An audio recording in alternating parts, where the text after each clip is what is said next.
reminded me of you before you got afraid. I wish that you could have stayed that way. I saw a little girl, I stopped and smiled at her, she screamed and ran away. It happens to me more and more these days. And these songs that you sing, do they mean anything to the people you're singing them to? People like you.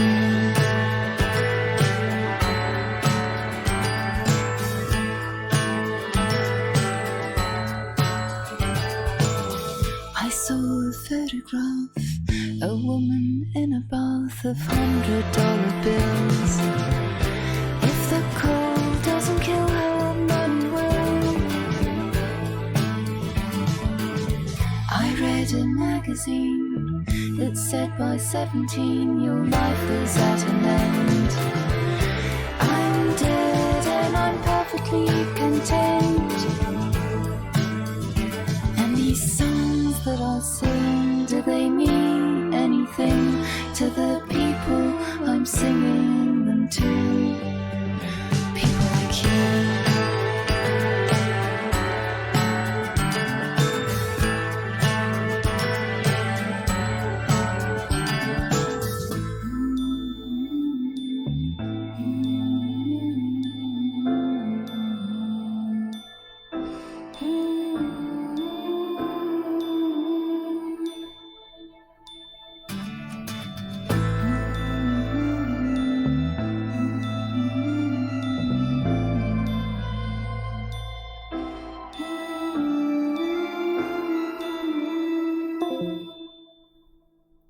And these songs that we sing, do they mean anything to the people we're singing them to? Tonight they do.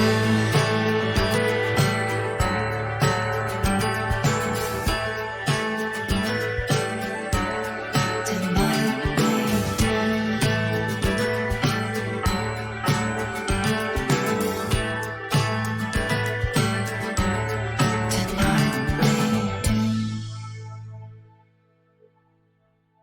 Good morning, folks.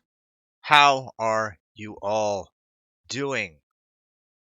God, that song was too short, and I didn't even get my tweet out. If you can forgive me for 1 second while I do that, I need to do it. Guys, I need to let everybody know on Twitter that I'm streaming because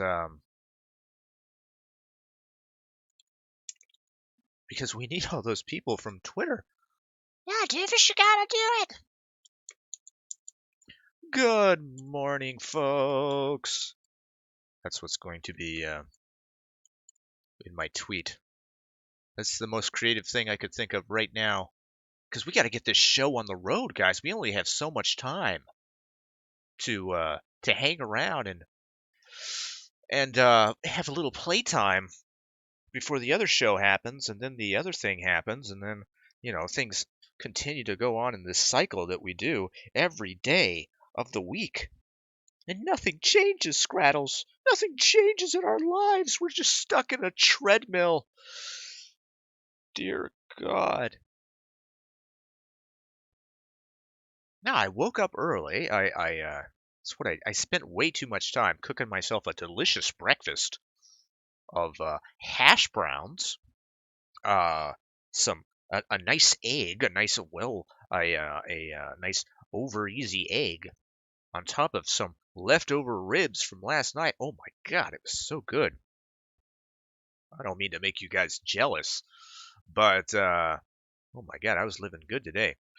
But so yeah, we got a little late start here. I'm sure you guys are all right with that. That's fine. But when I was doing that song, playing the song, I couldn't find the ass of the week. So I don't know if you guys mind, but we have a substitute ass on the field from Yannick Garcia. She was good enough to stop by and lend her ass for the stream. She said, "Well, this time only, Davis. I will come on to the stream and give you my ass. And what an ass it is. There it is for you folks. So I do apologize. We'll I don't know what we're gonna do about that. To be completely honest with you folks. Jacob Gulf City Navo, he says he came in second. Well, who the fuck is first? Oh my god. Oh no, it was a Taco Reborn podcast. I had to switch over to live chat. Let's see what kind of dirty dog thing he said to get him relegated to top chat. He says, "Hey old man, you going to do back in my day we didn't have internet, so we played with milk cartons pretending we were in space. Ack ack ack. Thanks you stupid humans for the views."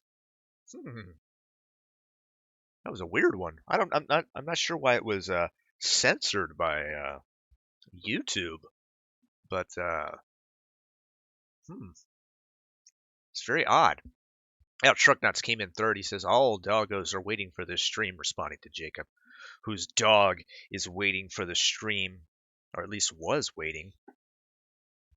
My dog was waiting for me to wake up so she could lick my face. It's true. You've got a tasty face, Davis. Okay, knock it off. Mike, welcome to the stream. Patrick VDH, good morning to you. Sam Stutler. He's like, I always wondered what the intro was. It's beautiful. Well, we spent a little time on that, trying to hallucinate you all into watching this garbage. No, it's not true. We need to work on a new intro one of these days. It's getting old, guys. There's only so many color filters I can put on it before we're just recycling.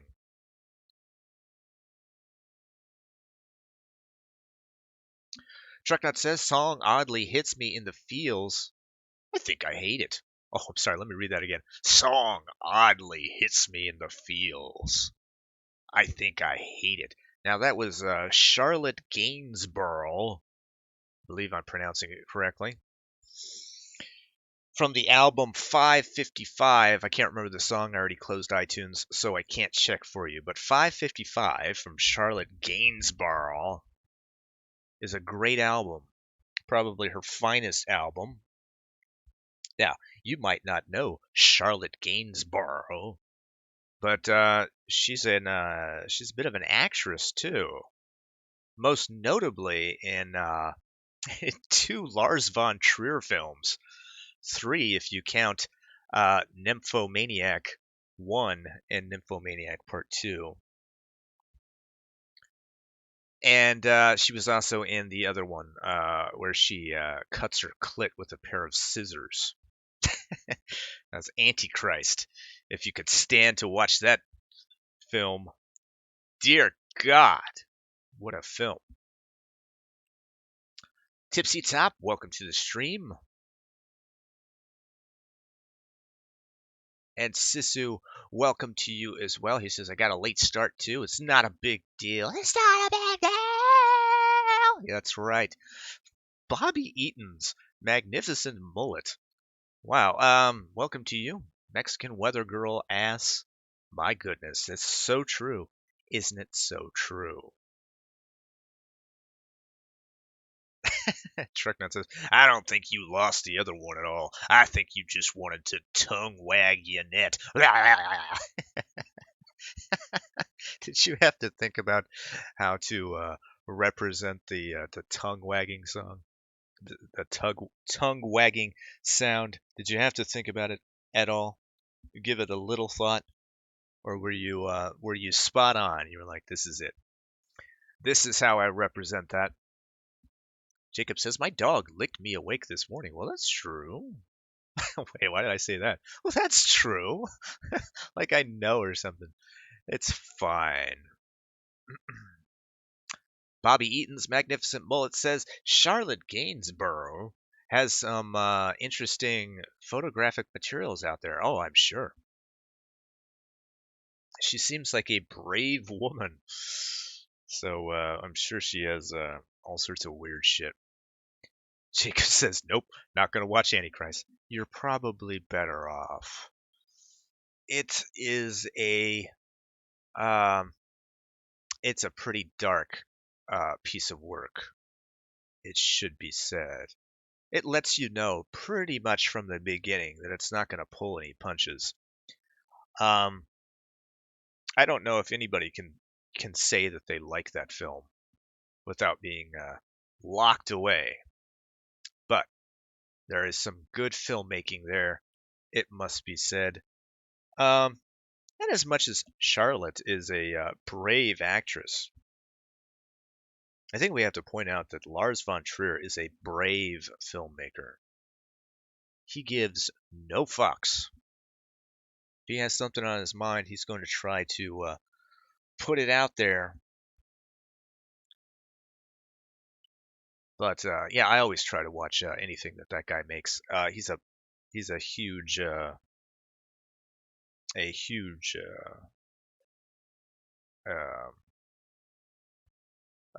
talent, a huge auteur, as they say.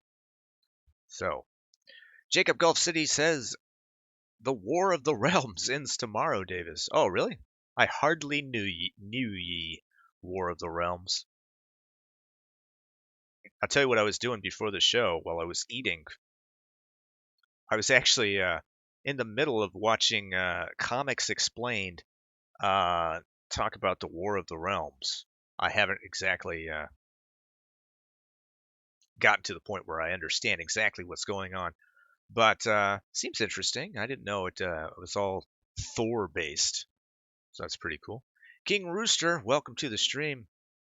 Booties and old beauties in the morning. I'm in. This is Joan Collins, apparently. I don't know too much about her myself. Can't be right, though. It's probably wrong. A lot of these times when you look up classic actresses, all the fucking names are wrong. It's all ridiculous. Jacob says the art is beautiful. Talking about the War of the Realms. Yeah, absolutely. I think some of it is pretty fantastic. It has to be said, but since we're talking about comic books, and since it is Tuesday, you know what we do every Tuesday. That's right. We talk about Jacob's comic book list now on the Morning Beast. Let's go. Scrattles, where'd you go? What? I was about to go to sleep. No. You know what we do on Tuesdays. What? Jacob's comic book list, Scrattles. Oh, yeah. All right, let's do that. And then I'm going to go to sleep. I need a sleepy head. Okay. All right. So let's start with number one. The number one comic book that Jacob has to be. You know what it's going to be, Scrattles. I know.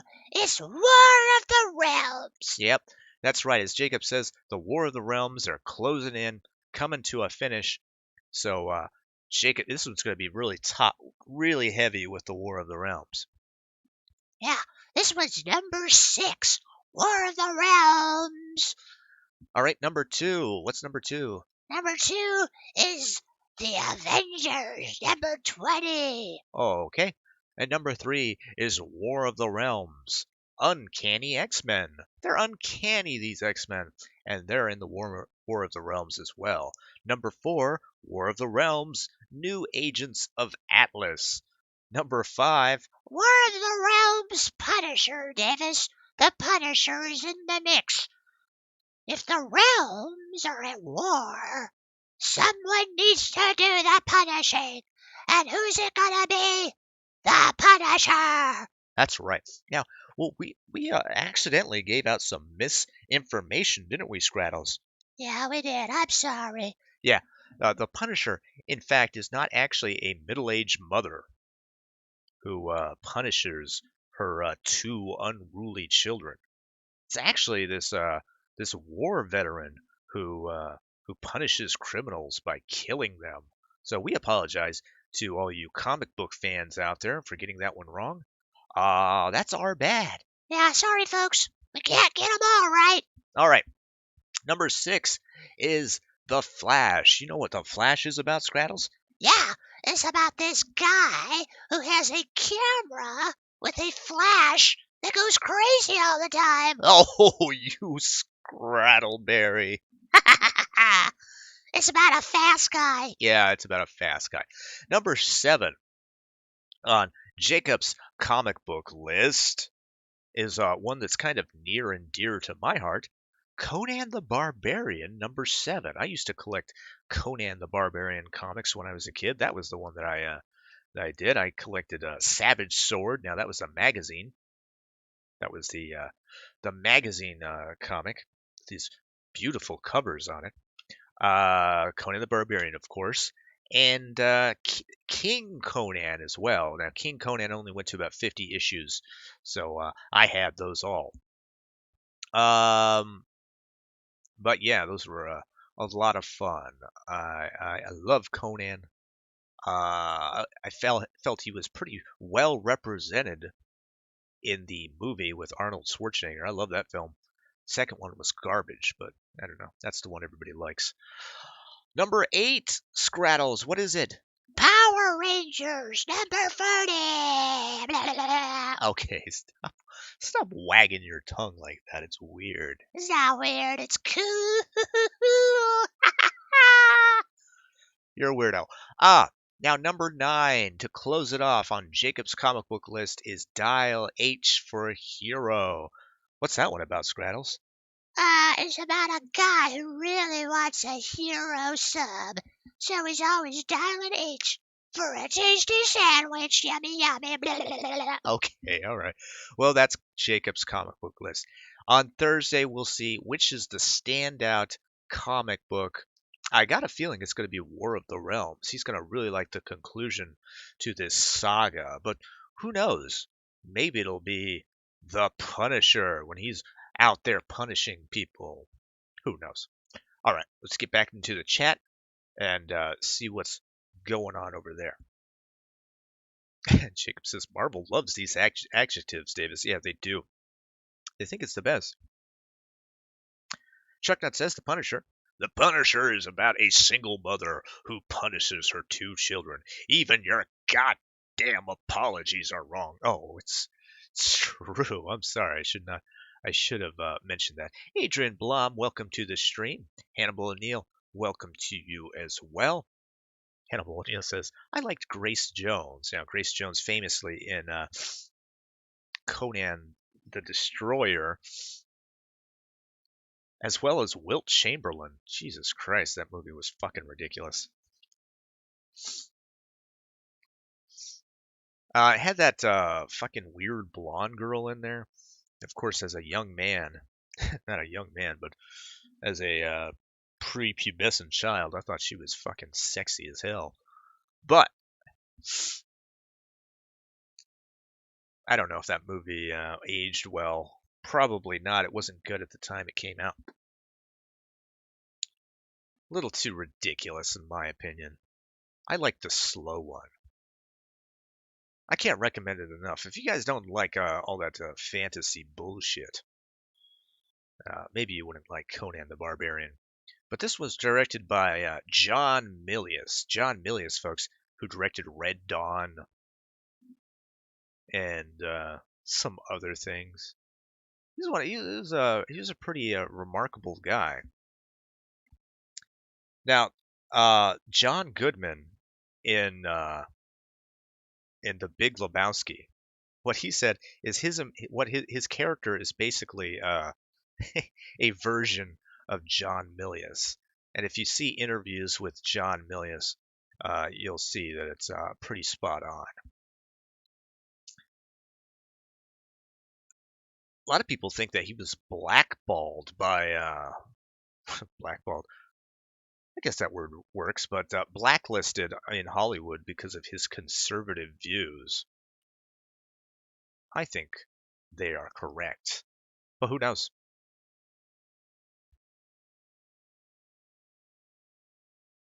The main character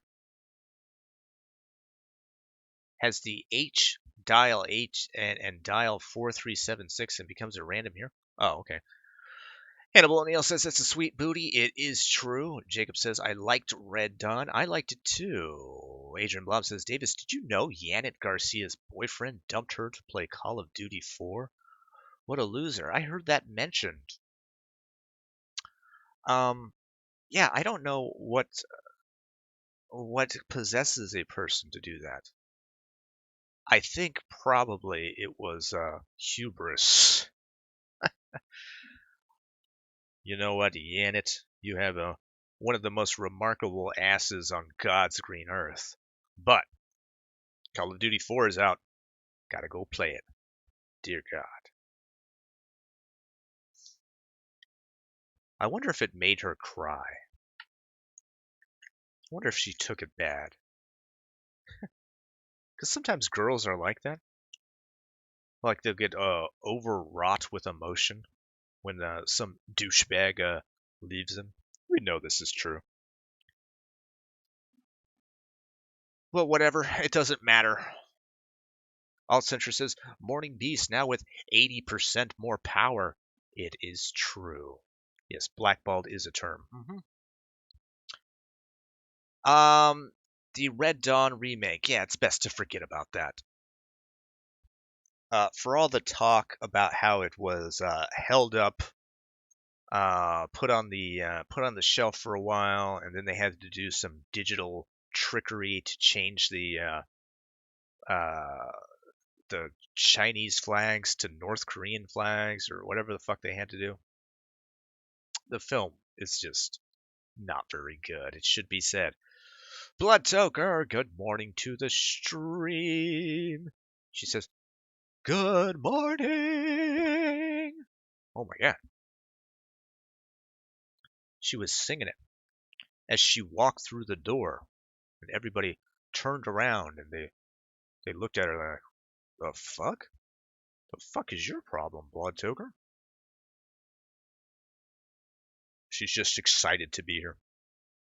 Adrian Blum says Call of Duty is a failure. That's why next year the remake comes out. You're kidding me. Wait, a remake of Call of Duty 4? That can't be right. All right. We'll do a little work today. We did a little work last night. Not a big amount of work that we got done. I'll show you what happened, what we did. See if...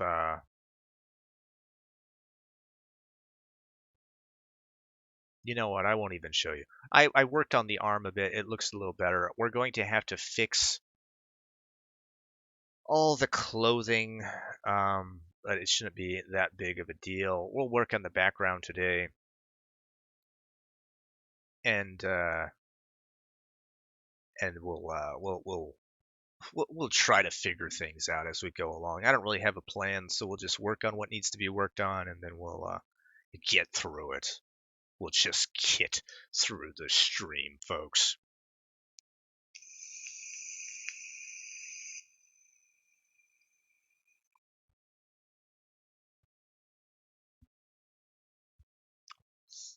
The house is looking good, says Sisu. Are you moving the mirror over there, or what's the vertical rectangle for? I was thinking of putting a shelving unit there inside the closet, because I've seen that done before. But then I was thinking about the UI.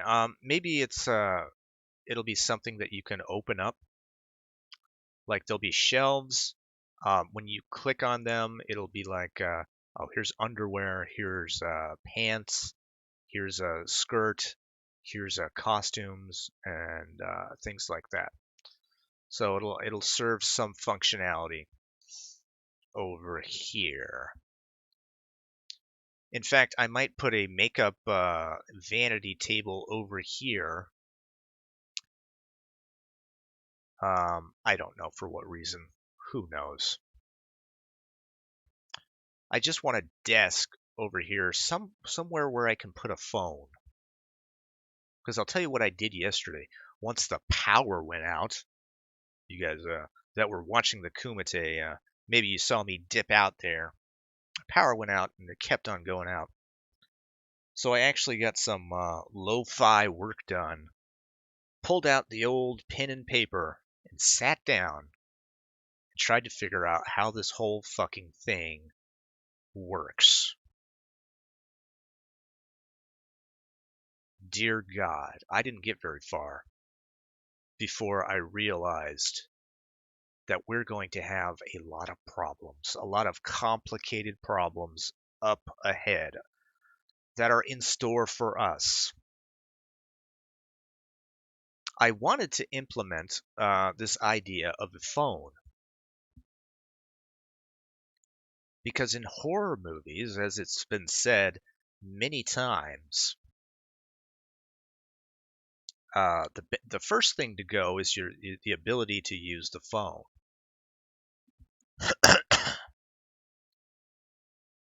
And I thought, well, you know what? She's going to have a phone. We're sitting in modern day, so she should have the ability to use it. Now, if she uses it, what can she do throughout these scenes?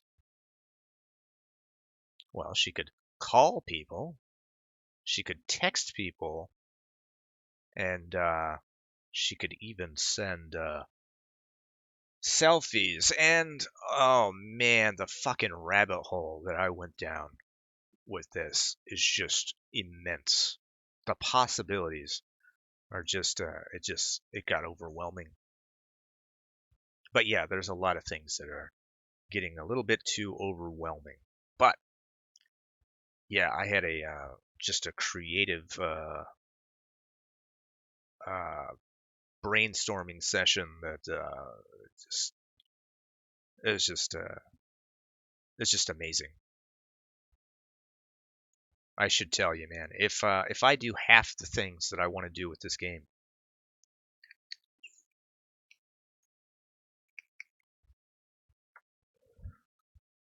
it will be taken off the market, and I will be considered a pariah, and no one in the industry will want to talk to me or talk about the game. They'll want to pretend that it didn't happen.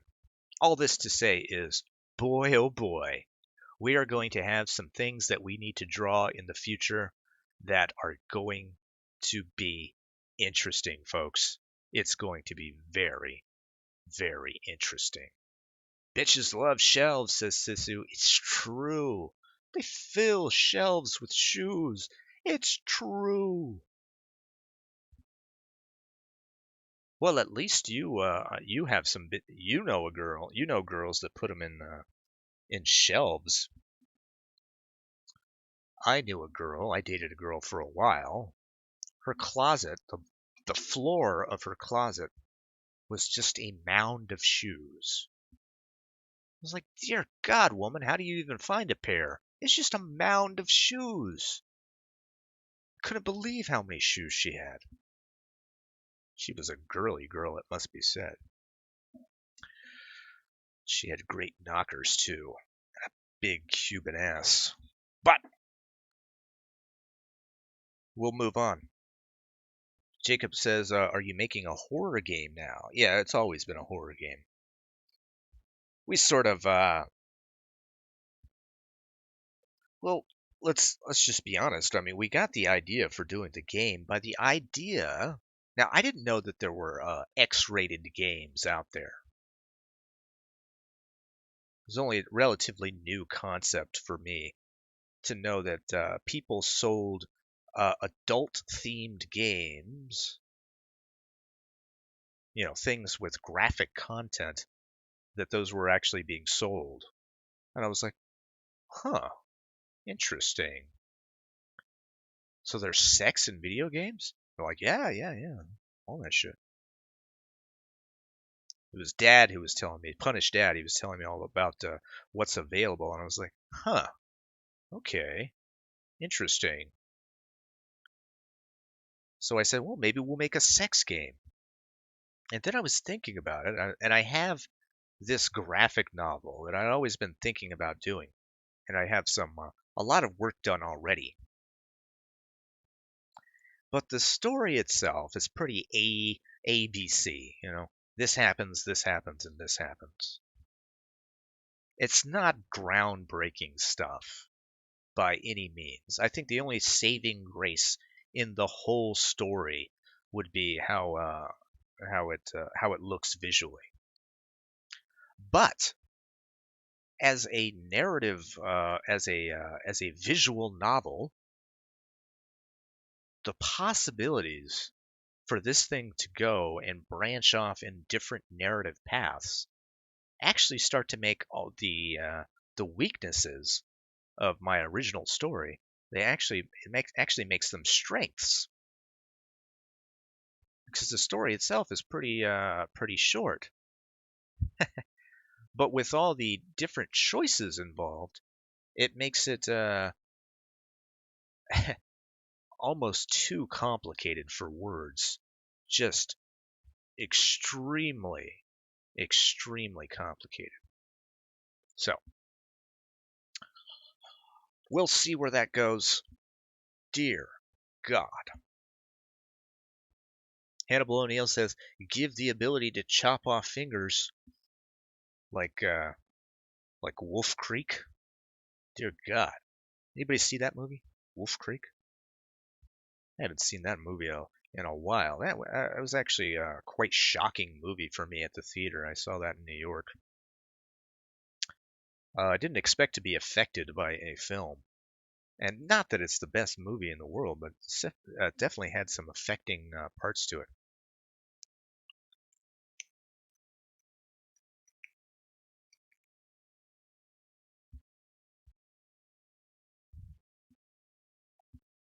Hannibal O'Neill says, God damn, I went out with a girl that would give clothes to Goodwill that still had tags on them.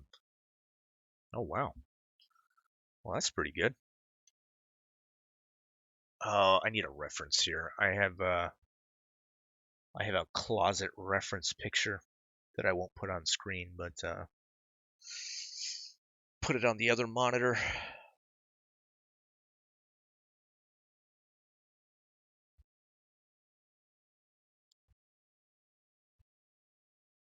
You think about that purple wall.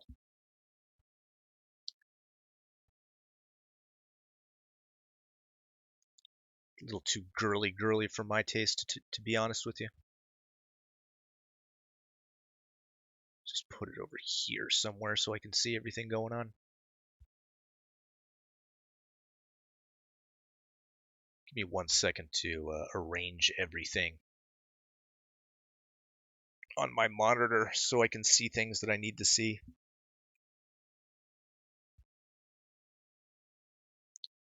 Move that over there.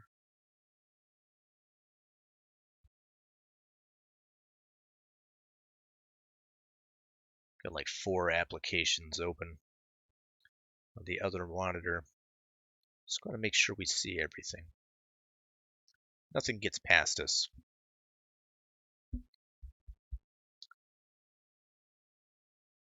Jacob says the horror game I'm looking forward to is The Sinking City. Yeah, I saw some previews for that. That looks pretty good. Sister says Davis learned about nudity in games secondhand. He needs to finish his Witcher 3 playthrough. That's true. Yeah, there's a bit of there's some sex scenes in Witcher 3 that are awkward and clunky and weird. Jacob says, I beat Witcher 3, Sisu, except for the DLC. I'm the same way. I haven't finished the last DLC, the retirement DLC, Blood and Wine, or whatever it's called.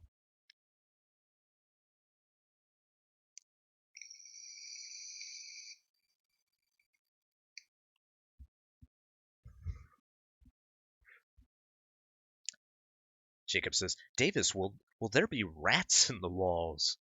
I don't think so. Dear God. Yeah, no, so far I haven't even thought about rats.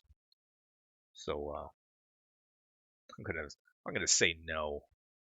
Dear God. Yeah, Blood and Wine is pretty interesting.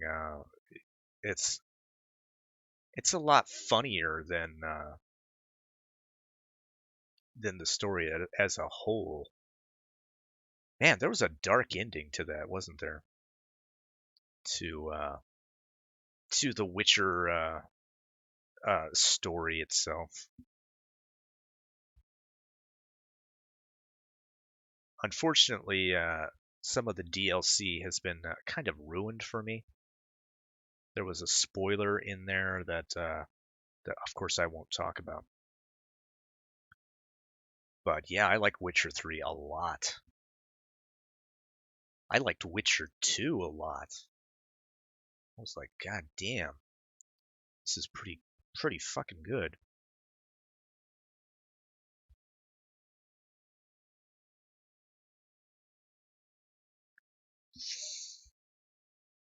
No Lovecraftian horrors.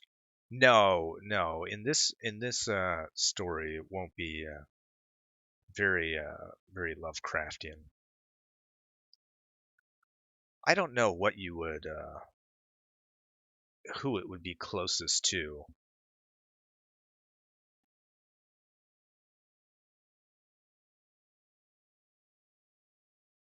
As far as like you know influences go. I'm on the wrong fucking layer, aren't I? All right.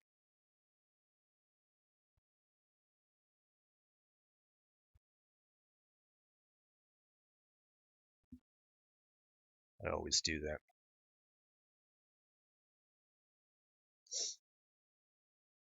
Let's go ahead and put this up. Make another layer just so we can see our progress. Blood Toker's drinking some wine. She's probably drinking blood.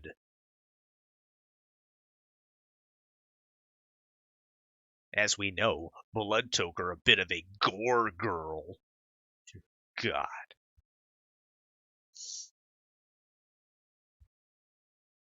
I think Jacob knows now that what a gore girl is. Apparently, a gore girl is a girl who just loves gore. So, my question to you, Blood Toker, if I can question you a bit, not that this is an interview or anything, God forbid that you ever get interviewed. I would even forbid you for doing interviews. That's what I would do. No, my question to you is best gore on film. Since you're a gore girl, I'm going to put you to your paces. What's the film?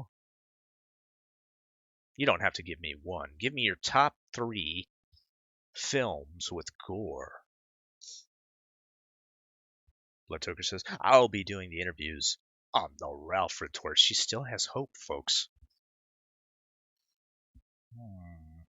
I tell you what, you'd be better than all the candidates I've heard so far. Last night I got to check out the beginning of that stream on Friday that I didn't get to see on Friday. There are a few things of note that we didn't talk about on the kill stream, and maybe we'll bring them up after I get some questions answered from Blood Toker. The deep questions, because I like to talk about movies, and I like to talk about horror movies, and I want to see what the answer is. In fact, I'll put it out there to everyone. Top 3 gore movies. Doesn't even necessarily need to be horror films now, does it? Some films have a lot of gore and they're not horror films. Blood Toker says probably a Serbian film, Hostel 2, and I Spit on Your Grave. Super basic.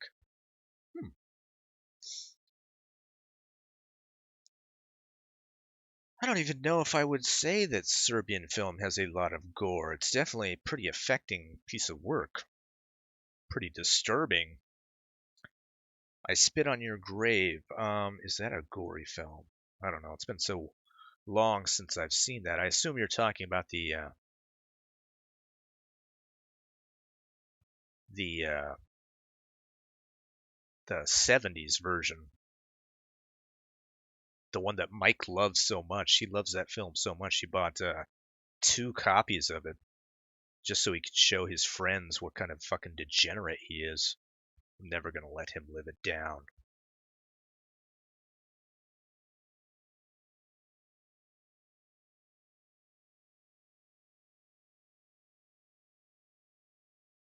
Sean Brooks says, good films, Blood.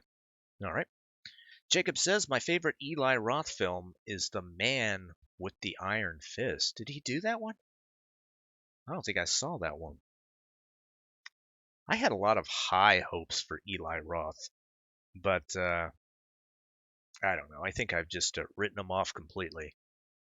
I was really excited to see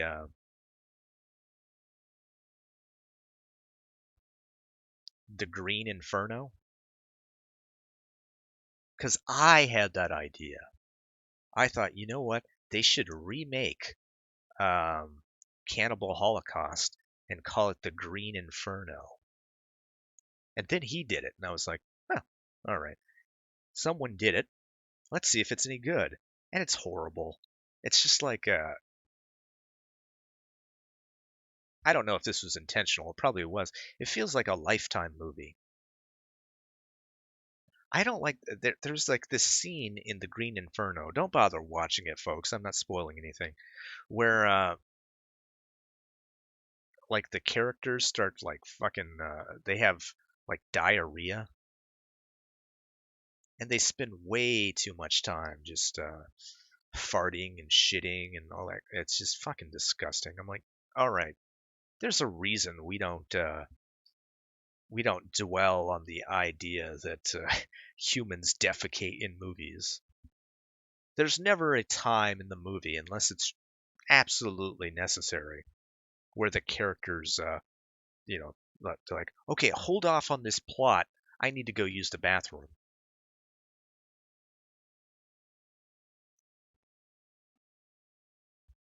I think the most famous one being Train Spotting. But dear God, do we really need that?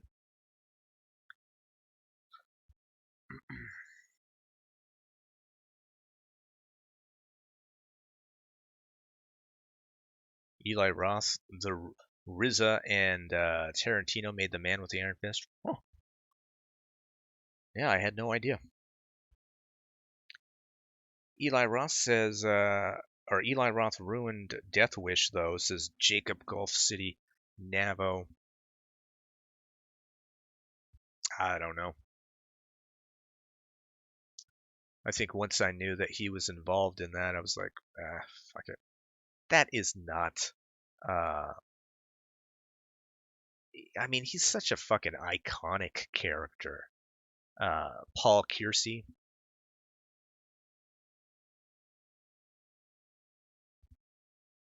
I mean, why do it? Because of name recognition, Davis. Name recognition. People know Death Wish, right? I don't know. And I heard all these things about how it was just a brutal film. There's more brutal films out there. Man, if you want brutal films, go to South Korea.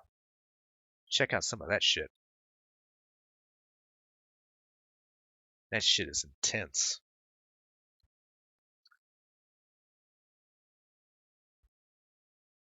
Green Inferno was that Patrick Stewart movie, right? No, that's Green Room. Yeah, that movie is good. Green Room is about the punk rock band that it witnesses a murder. That is a fucking great movie. And when we're talking about gore, that's a good one to bring up because all the gore effects are really well done and deeply affecting. Some of them more than others, but one of them in particular. Fuck my life, Jesus Christ! It was good.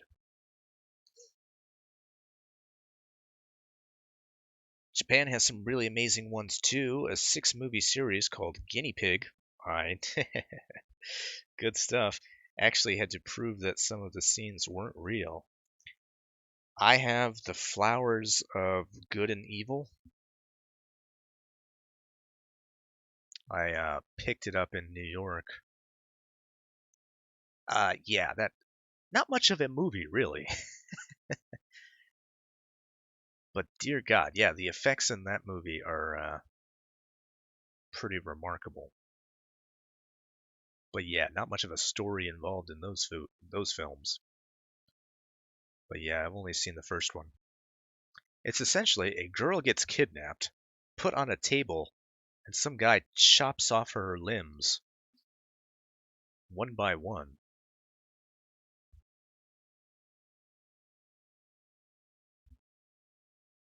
Not a huge premise. If Mike is still there, put that on your DVD shelf for all your friends to come over and see, and explain to them that you're not a psychopath.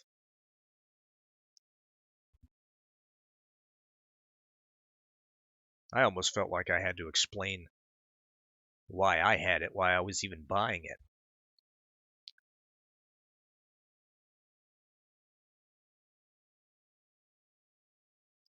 There's one of those weird movie stores in goddamn, where is it? In New York. It's not Mondo Video. It's something. I don't even think they exist anymore. But they'd have all the fucking weird shit. The first one is pure torture. The second one is dismemberment. Oh, interesting. Well, yeah, I'm not interested in any of that shit anymore. The goriest anime is Afro Samurai, says Jacob.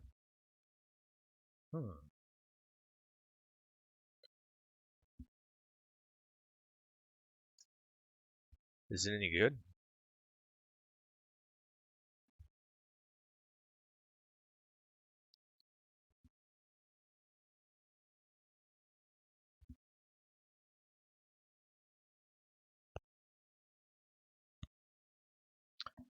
Yeah, I'm trying to think of gory films. Now, right now on Netflix, I think there's one called We Are the Night. I think it might be South Korean. It might not be. Might be a Malaysian production or something. Let me check real quick.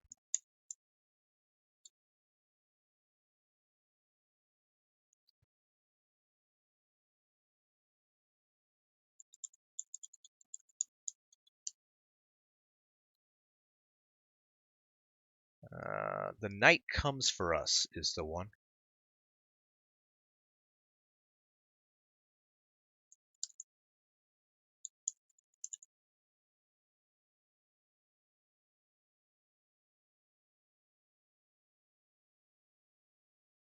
And it's not a horror film. It's about gangsters.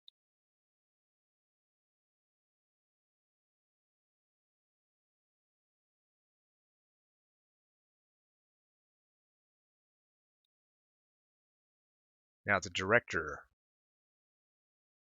also did one called May the Devil Take You, which is pretty affecting, actually. It's it's from Indonesia. That's the director. There's quite a few Indonesian horror films that are pretty good. Whoa, I've never seen this one. I've never seen that one. Headshot? I'll have to check that one out. It says it's a hidden gem, guys. It's a hidden gem. Put that on my list. But yeah, May the Devil Take You. If you like horror, check it out. But it's a bit long on the tooth. It's about 2 hours long. Probably could shave about 15 minutes off of it, and it'd be a pretty decent flick. Your next has some. Your Next is great.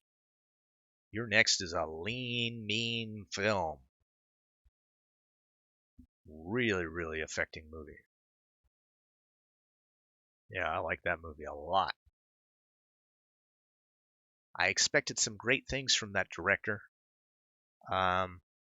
He hasn't disappointed me, but I haven't really heard too much from him. That was Ty West who did that one.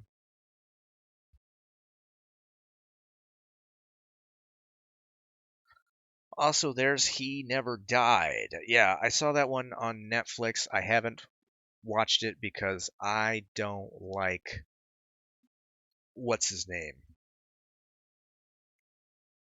I think I just hate his stupid face.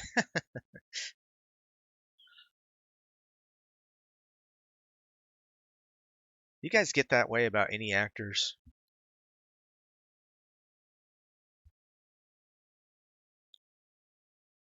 I mean, I hate to say it when I get that way about certain people because it's really nonsense to hate someone just for the way they look. But whatever his name is, Henry Rollins, yeah, Henry Rollins. I hate him. I hate his dumb face. No, but it's more than that. I know. Of course, I've been around Henry Rollins ever since I was a kid. All my friends used to love his band, whatever the fuck it was called. The name escapes me. But then I found out that he was writing poetry, and it was like, okay, enough. And then he was involved in some sort of political shit that I was just like rolling my eyes to, and it was just like, all right, enough. Fuck this guy. Hannibal O'Neill says, check out Imprint by Takeshi Miike. Yep. Yeah, Black Flag. That was it. There are probably some Black Flag fans out there. Not for me. But Imprint by Takeshi Miike is pretty affecting stuff. That was from the Masters of Horror anthology thing. Some of those were pretty good. That one in particular was pretty good. I like Takeshi.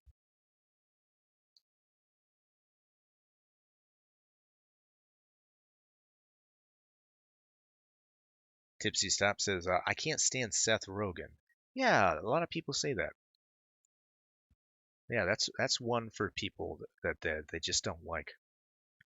His goofy laugh and his stupid face. I think people were more or less all right with Seth Rogen until he started being political. And it was like, all right, don't tell me what I should feel about things with your fucking stupid laugh and your stupid face. Isn't that what it always is for people? It's not really that they have a stupid face or anything. It's when they start talking about politics and then you're like, now I know you have a stupid face. It seems to me that you have a stupid face, sir. Trucknut says Steve Carroll, Will Ferrell, all the people that rhyme. Jimmy Fallon, that one too. Fuck that guy with his stupid face.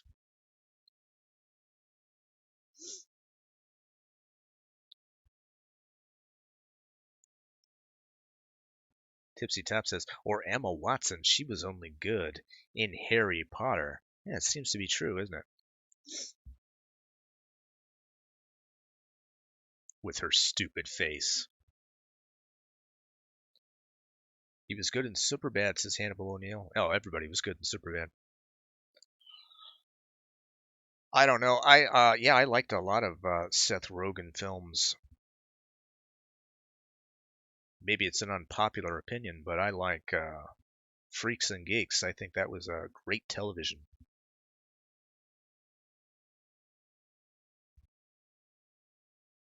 And a lot of people got their start on that one. That's a star-studded affair.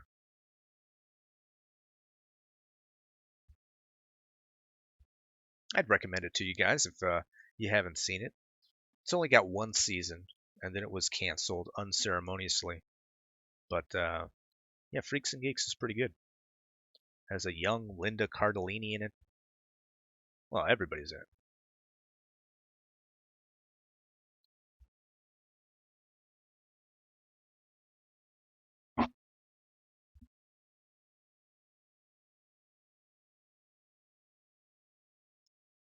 Chuck Nut says, I turned on Seth Rogen when I heard how Kevin Smith sucked his dick about how he was the future of comedy.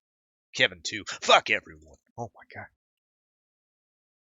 The future of comedy? Can't believe he said something like that. What?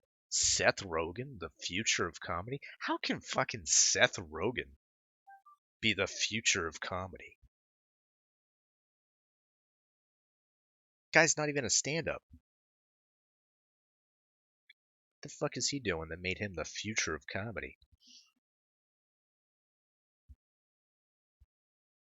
Or maybe he was saying that like it's a bleak thing. Did he say it like it was, oh, this guy's great, he's the future of comedy? Or it was like, Seth Rogen, he's the future of comedy. And it was like this dystopian future that he was thinking about. And everybody just sort of looked shocked and they were like, oh my God, he's right. He really is the future of comedy. Kill yourselves right now. It doesn't get any better than this, folks.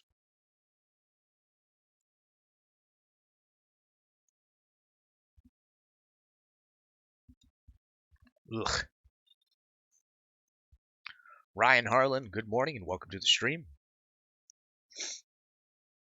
Hannibal O'Neill says Norm Macdonald is the future and past of comedy, in my opinion. I don't think we'll ever get anyone who is as fucking great as Norm Macdonald. We're lucky that we live in a time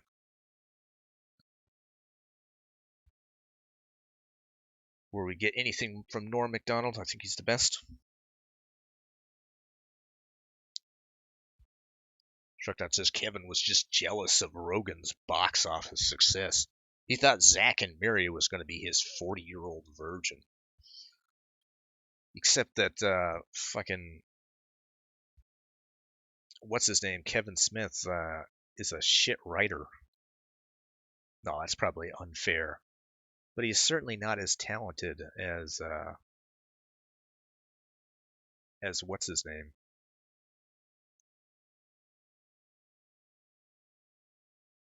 God damn. Why does his name escape me?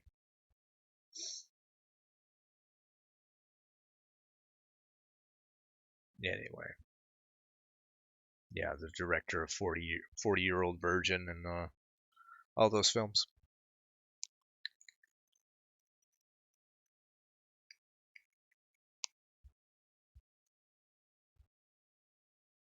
Judd Apatow, yeah, that's it.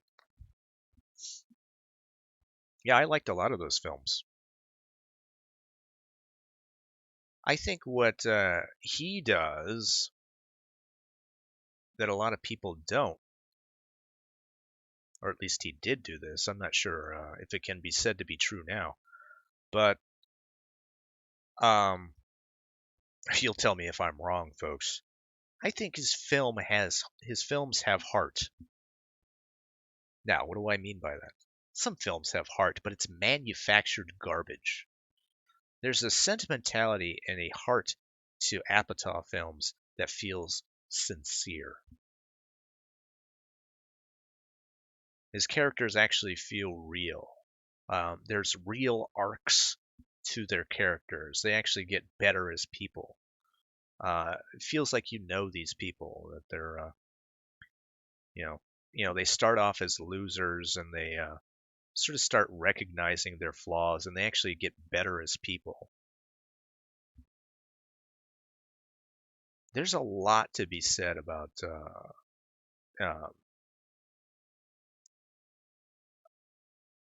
like how responsible he was with his characters. they weren't just stoners that stayed stoners. There's a lot of positive uh,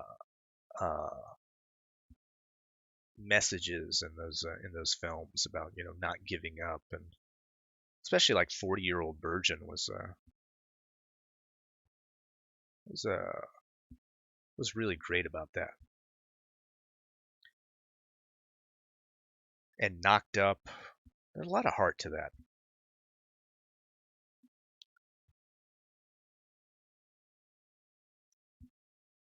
It's just too bad that Seth Rogen is in so many of those films with his stupid face. Kowalski says, well, at least the future isn't Kevin Hart.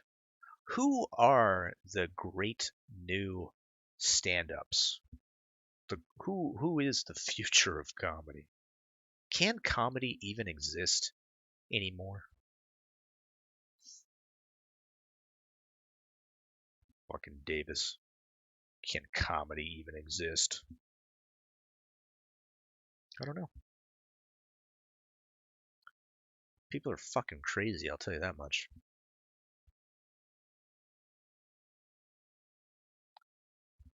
I liked Bill Burr a lot. I'll still do. I mean, Bill Burr is just fucking a genius. Maybe that's the only.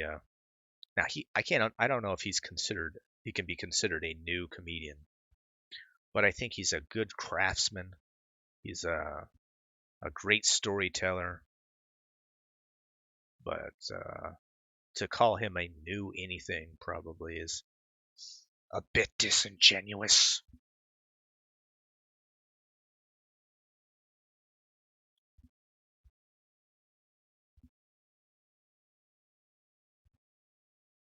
Kowalski says American comedy is pretty much dead in the water. Bar like 4 or 5 people. Who are those 4 or 5 people? Blood Toker. Now BuzzFeed has some amazing upcoming talent. It's so true. Tipsy Top says, Davis, have you heard of Chad Daniels? No, I have not. I feel like is that a name you made up? Chad Daniels? Feels like a made up name.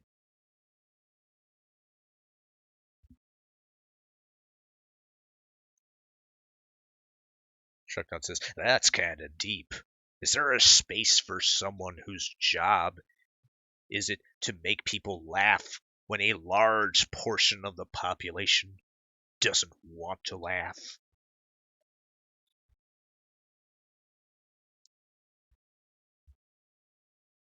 Yeah, it seems like that's where we're headed.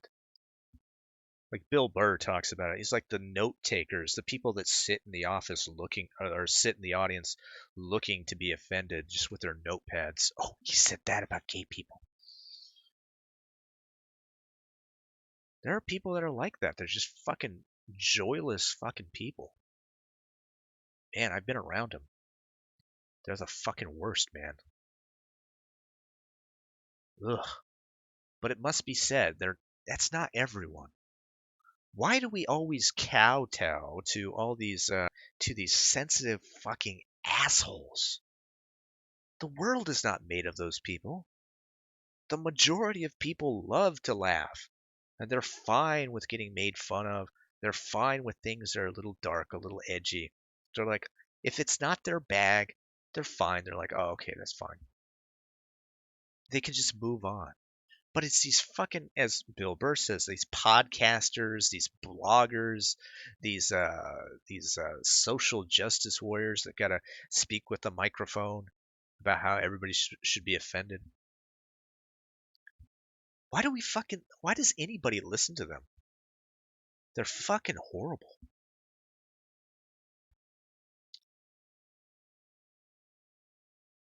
Aram says, welcome to the stream, by the way, Aram. He says, why you draw only clothes? Well, right now I'm doing the background of this particular piece, but why I only draw clothes? I'm a clothing designer. I only design clothes that, I don't know. It's a game, basically. Let me just be honest with you. It's a game where you will be able to pick clothing of the character. So that being said, we'll move on. Shreknut says, or not doesn't or not doesn't want to laugh, but has been taught that laughing is offensive. We're really getting to that point, aren't we?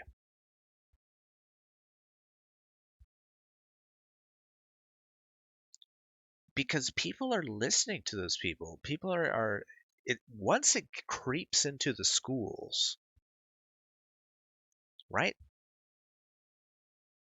Like how it usually happens is it starts out in the colleges, and then they teach these fucking retarded professors. They teach the students, and the students go out and then they do the blogging and all that shit, and then it creeps into the minor educational things. You know, when you're teaching children about this stuff, it just creeps in everywhere. Sisu says joke is on the note takers. They aren't enjoying their lives, we are. Well, eventually the joke is going to be on us when this stuff starts creeping into like elementary schools. Alt-centrist says the tyranny of the minority. It's true. It really is. Man, there's fucking heinous shit going on. I'll tell you one of the worst things that I've witnessed, or I've been witness to, is Common Core. Common Core. Now, this is all stuff that was bred in the university system, where there was like, oh, let's just talk about the math aspect to it real quick, because there's a lot of garbage about Common Core. But let's talk about math. Any of you have kids? Any of you have nephews or anybody that you've sat down and done homework with? Now, I'm an old man. You'll have to tell me how you learned how to multiply. You'll have to let me know. But in my day, we had something called the multiplication tables. And what did we do? We memorized it. We're like, fuck it, memorize it. You don't need to make graphs. You don't need to make a box and spend all fucking day on that. Memorize the shit. Memorization is good. There's nothing wrong with memorization. Dear God, people.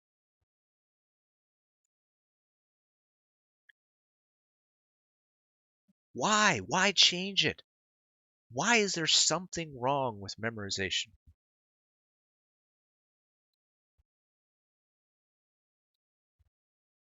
People were fine with it. Oh man, it drives me fucking crazy.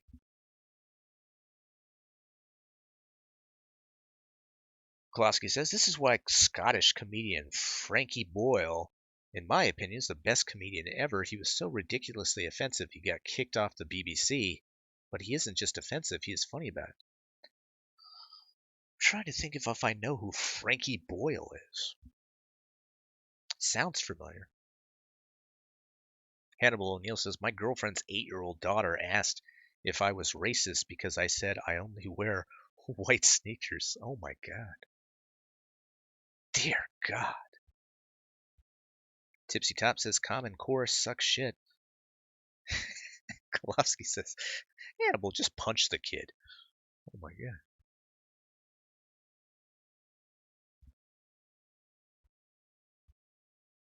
Hannibal says, it's a little girl. Nah, it still stands. Trucknut says, I'm old too. I learned from flashcards. Yeah, exactly. And it was all right. And we never complained about it. I don't remember complaining about memorizing the multiplication tables. You would just go over it over and over again. And you were fine. You didn't have to fucking make a box and whatever the fuck they do. Jesus Christ. In my day, that's where we are in this old man stream. I apologize, folks. But my point still stands. All that shit came from the colleges. Came from university. It's this unconstrained view of the world where they think things are advancing, things can get better. Oh, what I learned back then was there's a better way to learn things. No, actually, it was fine. You've actually complicated it. You have made it worse now. Congratulations with your new fucking ideas about learning. You've made it worse. If you want to know how education can be better, why not go back to when education was better? For fuck's sake. You guys didn't know anything about Dunbar? Now, it's in Baltimore. There was this famous high school called Dunbar High School.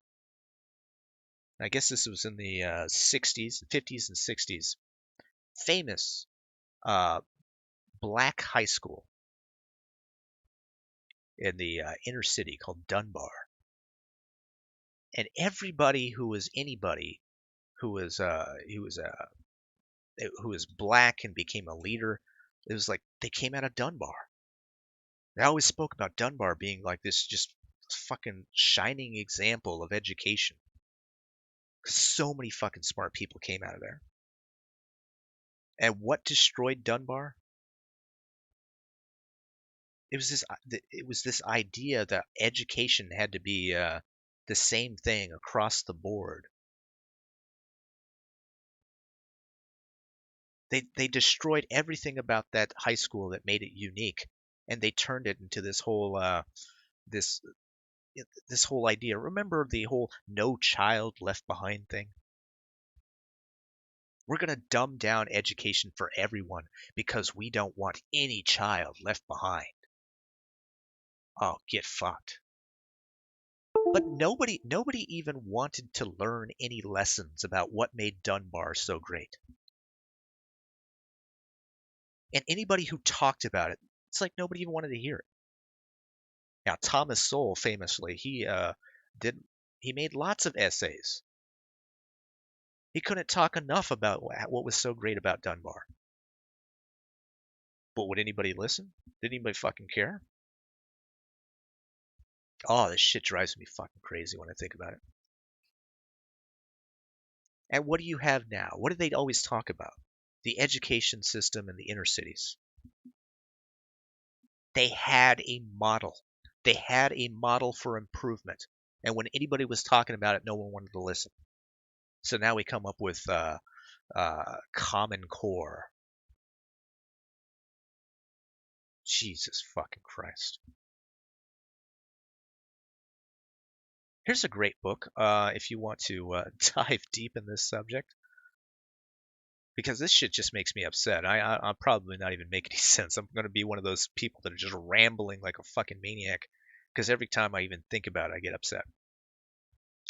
The Closing of the American Mind by Alan Blum or Alan Bloom. This thing was written in the 80s. Couldn't be more true than it is today. But back then, I mean, he saw it coming. He's like, this shit is going wrong, folks. Things are off the fucking rails. Things are getting bad.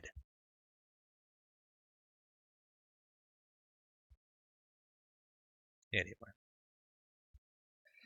Craig Eastwood, welcome to the stream. She says the time will come when humans can write with a pen. The time will come where humans can't write with a pen and a paper. iPad for life. This is true. Maybe. I don't know. Sisu says, I don't mind learning in different ways. It can help make the brain more dynamic at a younger age. What gets my goat is the postmodern idea that there are no absolute truths or similar bullshit. It's interesting, yeah. This is true. Man, we could talk about that for hours. This idea of my truth, or that there are multiple truths out there. I had a conversation with a guy who he was on that kick, something horrible. You couldn't make any statement to him. He would be like, "Well, that's not my truth." I'm like, "Well, this happened and this happened and this happened." Well, but that's not the truth of what happened over here. There are no absolute truths, David. He would tell me. There's no absolute truths.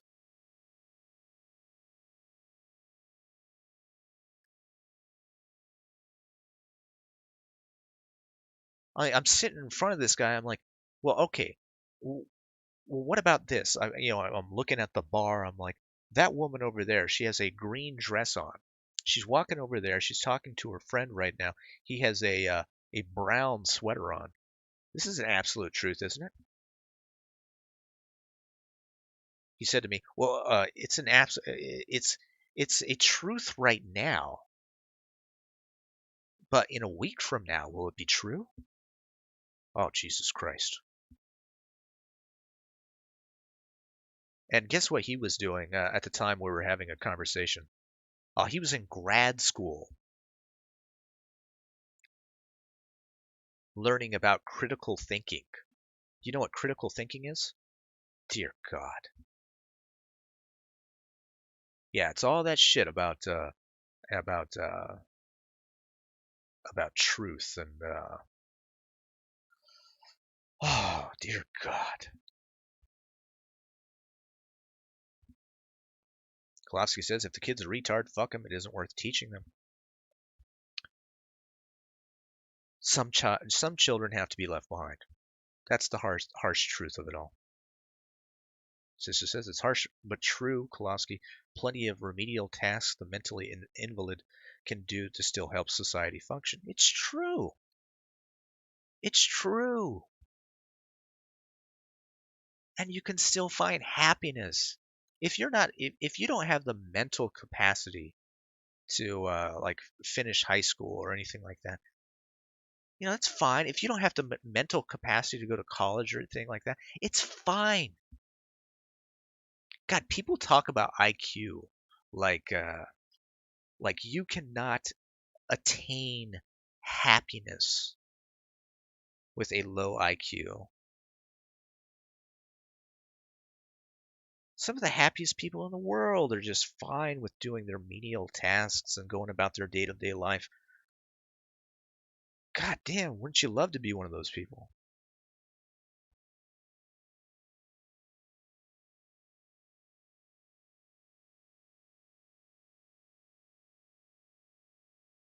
Trinity Swift. Wow, thanks. Only been here for almost an hour. Dear God. Sorry. Behemoth666, welcome to the stream. He's probably been here for an hour too. ARAM says public education was always about propaganda. Why would they miss that opportunity to mold your mind when you still don't know shit about politics? I don't know.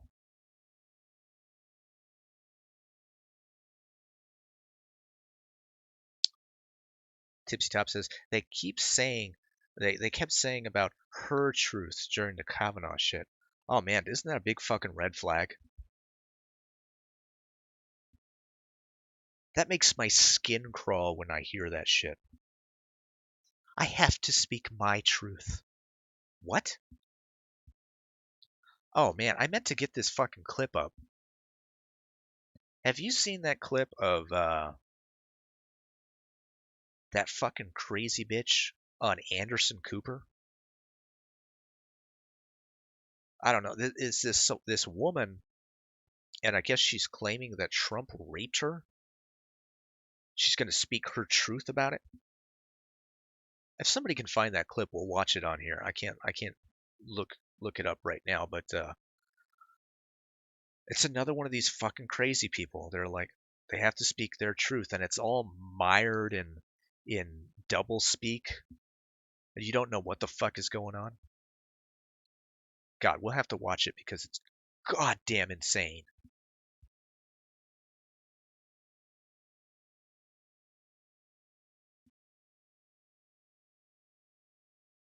Sister says, in a week from now, will it be true? Fuck off. I could be a brain in a vat, and every experience I've had is a hallucination. Where does that get us? Get fucked. Get fucking fucked. Dear God. I mean, we talk about when we start writing off people, when we decide, okay, enough is enough. We can't even talk anymore. Yeah, that's the point where I got to with this particular guy.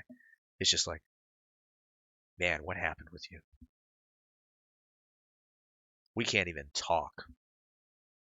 How can you have a conversation with a person who cannot accept things like truth? And that's what it is, folks. That's what this postmodern bullshit is.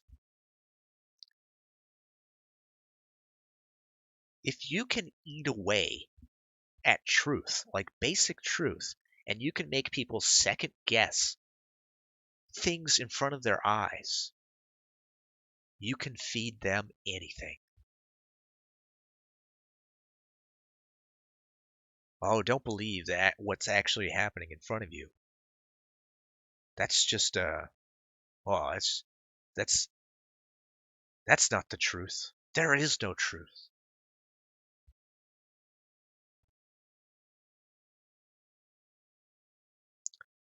Klofsky says, I have an IQ of 140 and I'm not happy with life.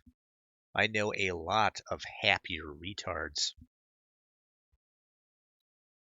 Oh, IQ will never equate to happiness.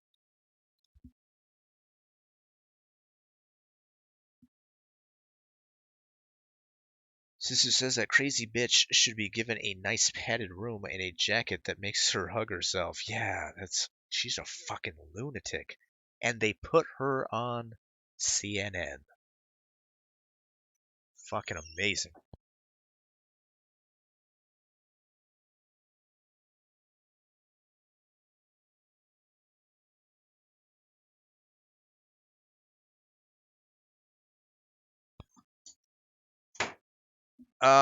Okay, Patrick says she claimed she's been raped by more than 20 people during her lifetime. Jesus Christ.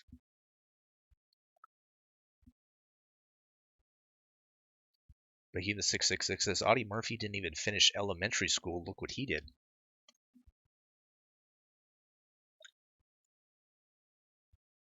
Yeah, this is true. You can accomplish great things. You don't have to be fucking smartest person around.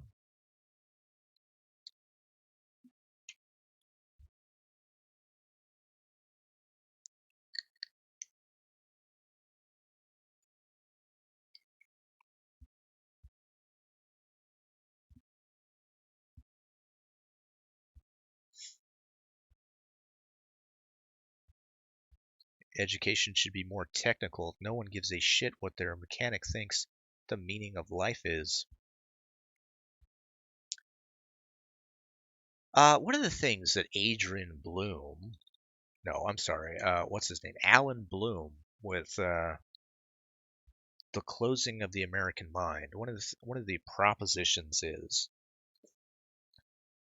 what used to be about higher education is it was about making a well-rounded individual. Like you learned about everything.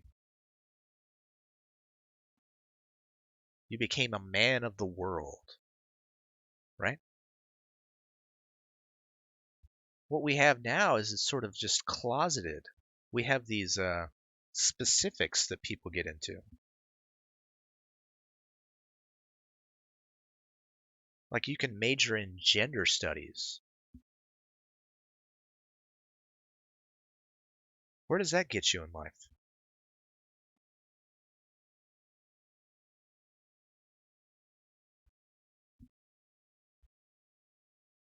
Now, obviously, in something like technical fields like science, all these STEM fields that we talk about, yeah, that's important.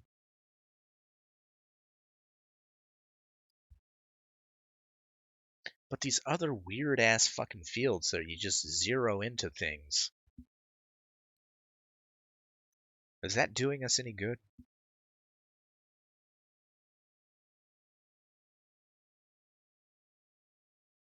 You get stories all the time of the books that people read. They don't even have books. There are some curriculums out there. They don't even look at books that were that are more than 100 years old because of this unconstrained notion about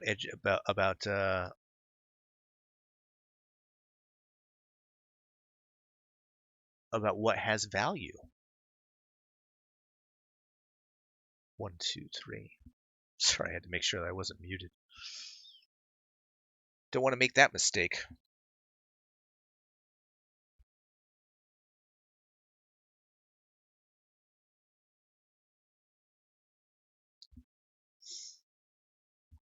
Just gonna let you know, guys, if I have to step away, it might be for a little while. I have the nephew with me.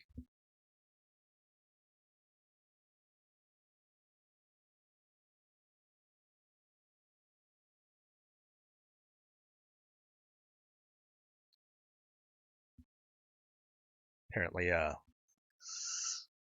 brother has a doctor's appointment he didn't let me know about, so we'll play it by ear, see what happens with it. Is that the video? Let me open it over here and see if that's the one.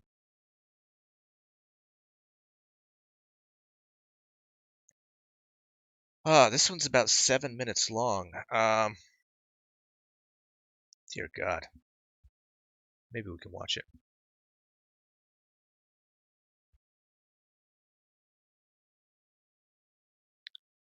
Davis, do you think paleontology is a worthwhile study choice? Yeah, probably, I guess. I don't know.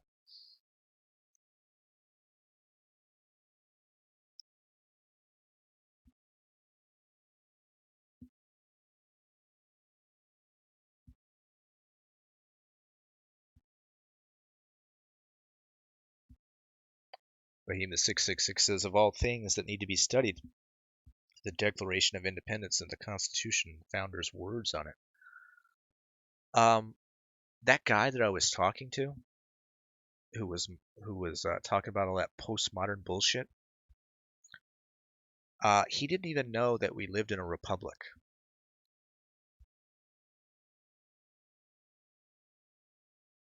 How many times have you talked to someone like that who have said these things like, we live in a democracy?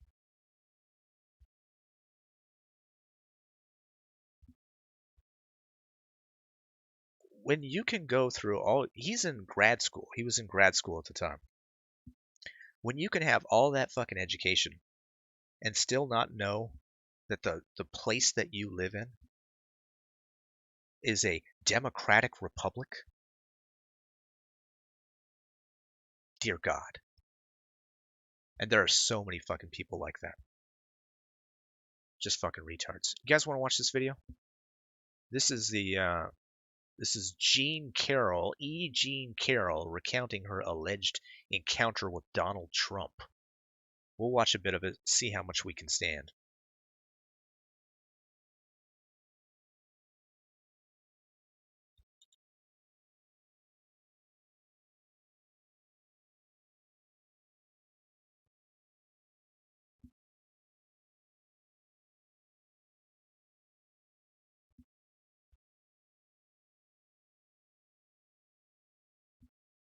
When we walked into the lingerie department, there was nobody there, which was strange. It was in the evening, so. And on the counter were 3 really fancy boxes and a see-through bodysuit. He walked right to the bodysuit and snatched it up and said, go put this on. Now, that struck me as so funny because here I am, 52. I am not going to be put. My idea was, I said, no, you put it on. And he said, no, it looks like it fits you. I said, no, it goes with your eyes. So I am spinning a comedy scene in my head. Of course, banter back and forth. I get it. But Pure you see banter. how funny that would be to make him put that Yes. on. Yes, Right. and you, by the way, used to be a comedy writer on Saturday Night Live. Right. You were engaging. Oh no. Comedy writer on Saturday Night Live.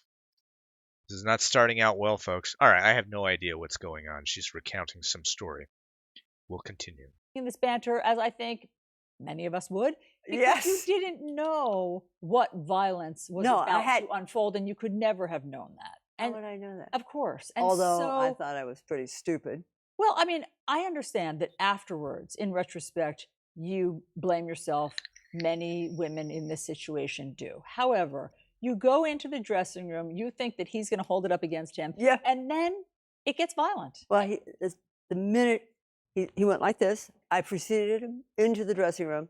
The minute he closed that door, I was banged up against the wall. He slammed you against the wall. Yeah, I hit my head really hard. Boom. And you point out And- that he's a tall, big person, and he 6'3". pinned you in some way. Well, I'm a tall person too. I was 6'1" in my heels, and I was a competitive athlete. So, you know, when somebody shows you, the thing is, it shocked me. For a moment, I was stunned, right?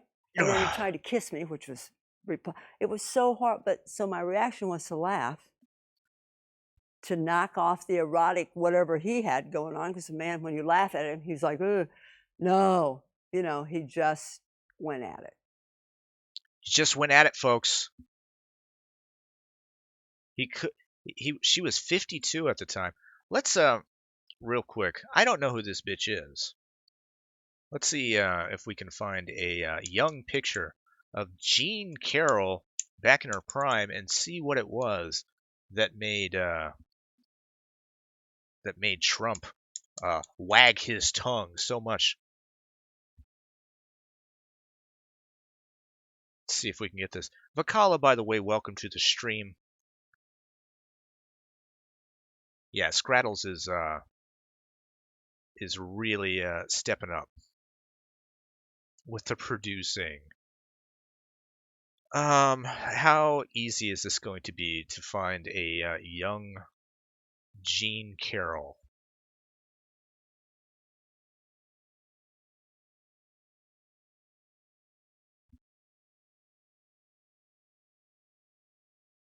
I don't think this is going to be very easy, folks.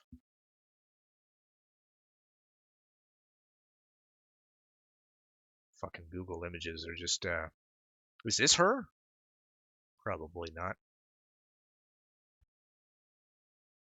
Is this her? I think that's probably as close as we're going to get to a young Jean Carroll. We'll continue with the interview. Yeah, he kept going. I'm a tall person too. I'm 6'1" with heels. What a dumb statement. Says Aram. Let's continue. And when you say went at it, you know, I mean, He pulled down my tights. And it was a fight. It was I want women to know that I did not stand there. I did not freeze. I was not paralyzed, which is a reaction that I could have had because it's so shocking. No, I fought. And it was over very quickly. It was against my will, 100%. And I ran away, out. And he pinned you, I mean, just without getting overly graphic, he pinned you against the wall. He held his shoulder against He it. put his Yeah. shoulder against you. And he is, you're right, you made that point. He's much bigger than you are. I mean, not just tall. I mean, in terms of Yeah, yeah. his massiveness. Oh, And it's so massive. he pinned you against the wall. He ripped off your tights and Not all Ripped the way him off, just off. down. down. He pulled down his pants. No, just unzipped. He unzipped his pants. Dear God, she keeps on leading this interview.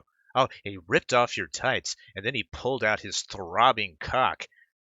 No, that didn't happen. Fucking Jesus. And this is beyond sexual. I mean, legally, he raped you. I don't use the word. I have difficulty with the word. Wow. This is our fucking American media. Do you like that still? There you go. Dear God. Can someone find the Anderson Cooper interview, or at least a clip of that? That's what I really want to see. This is fucking weird, but it's fucking weird for a different reason though. Let's continue. I Because you I think see it that as a it's fight. I yes. just I don't I understand, but you see it as a fight, and you don't want to be seen as a victim, and I totally get that.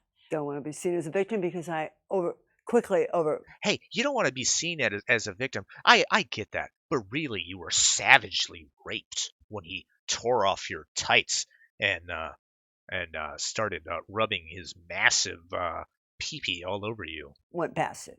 It was a very, very brief episode of my life. Very brief. I am not faced with sexual violence every single day like many women around the world. And so Like many women around the world who are faced with sexual violence every day. Dear God. yes, I'm very careful with that word. I understand. I like you will use it. Well, here's the situation. I understand that you You'll don't want use this to it. define you. Of course, who would? But I'm saying legally, it was rape. It's unambiguous. What you describe in the book, it was rape. And that actually goes further than the 15 women who came forward during the campaign to say that they described situations very similar to what you experienced. Him getting them into a room, him pinning them against a wall, him forcing a kiss on them. But yours actually goes further in terms of being legally rape. That's what it was. And so, all right, if you say so, I guess I was raped. Wow, thank you so much for this. Jesus Christ, who is this woman?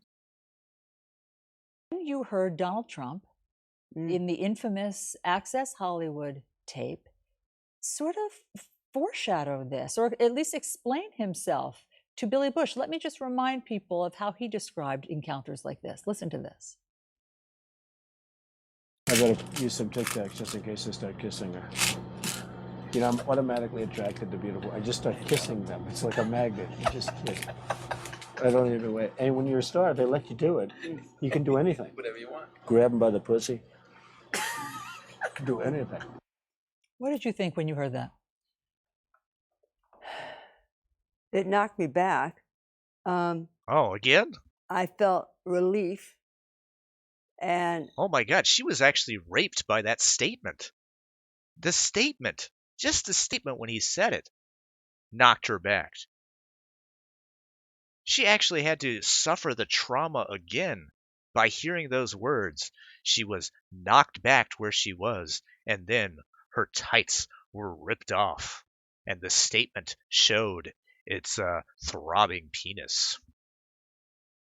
That's right. That's right. You felt relief that was confirmation, basically, you felt.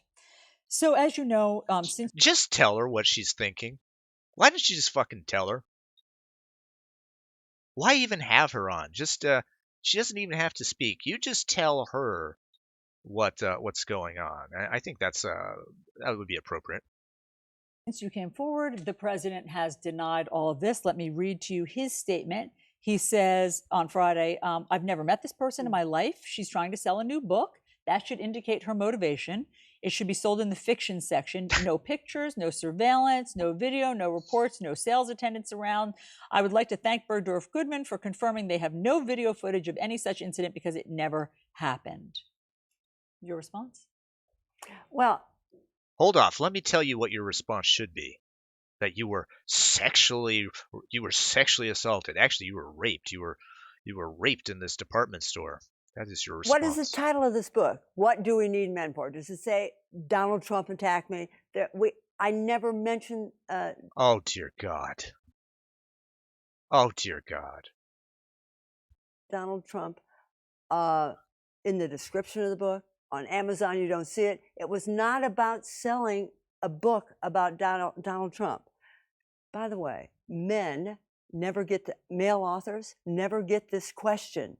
About are you just trying to sell books? Yes, of course. I mean, but beyond the book selling part, he denies that it happened. He just denies. He also denies that he met you, though there is a picture of you two having met I think that what he has said is that was just in passing at a party. But here's the picture of you two. That was your ex-husband, and so there's photographic evidence of you having met Donald Trump. Right. But he is denying that. That is his. There you with go. All the 15 women The smoking gun. who've come forward, it's the same.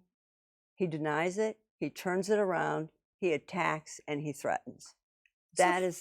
And then everybody forgets it, and then the next woman comes along, and I am sick of it.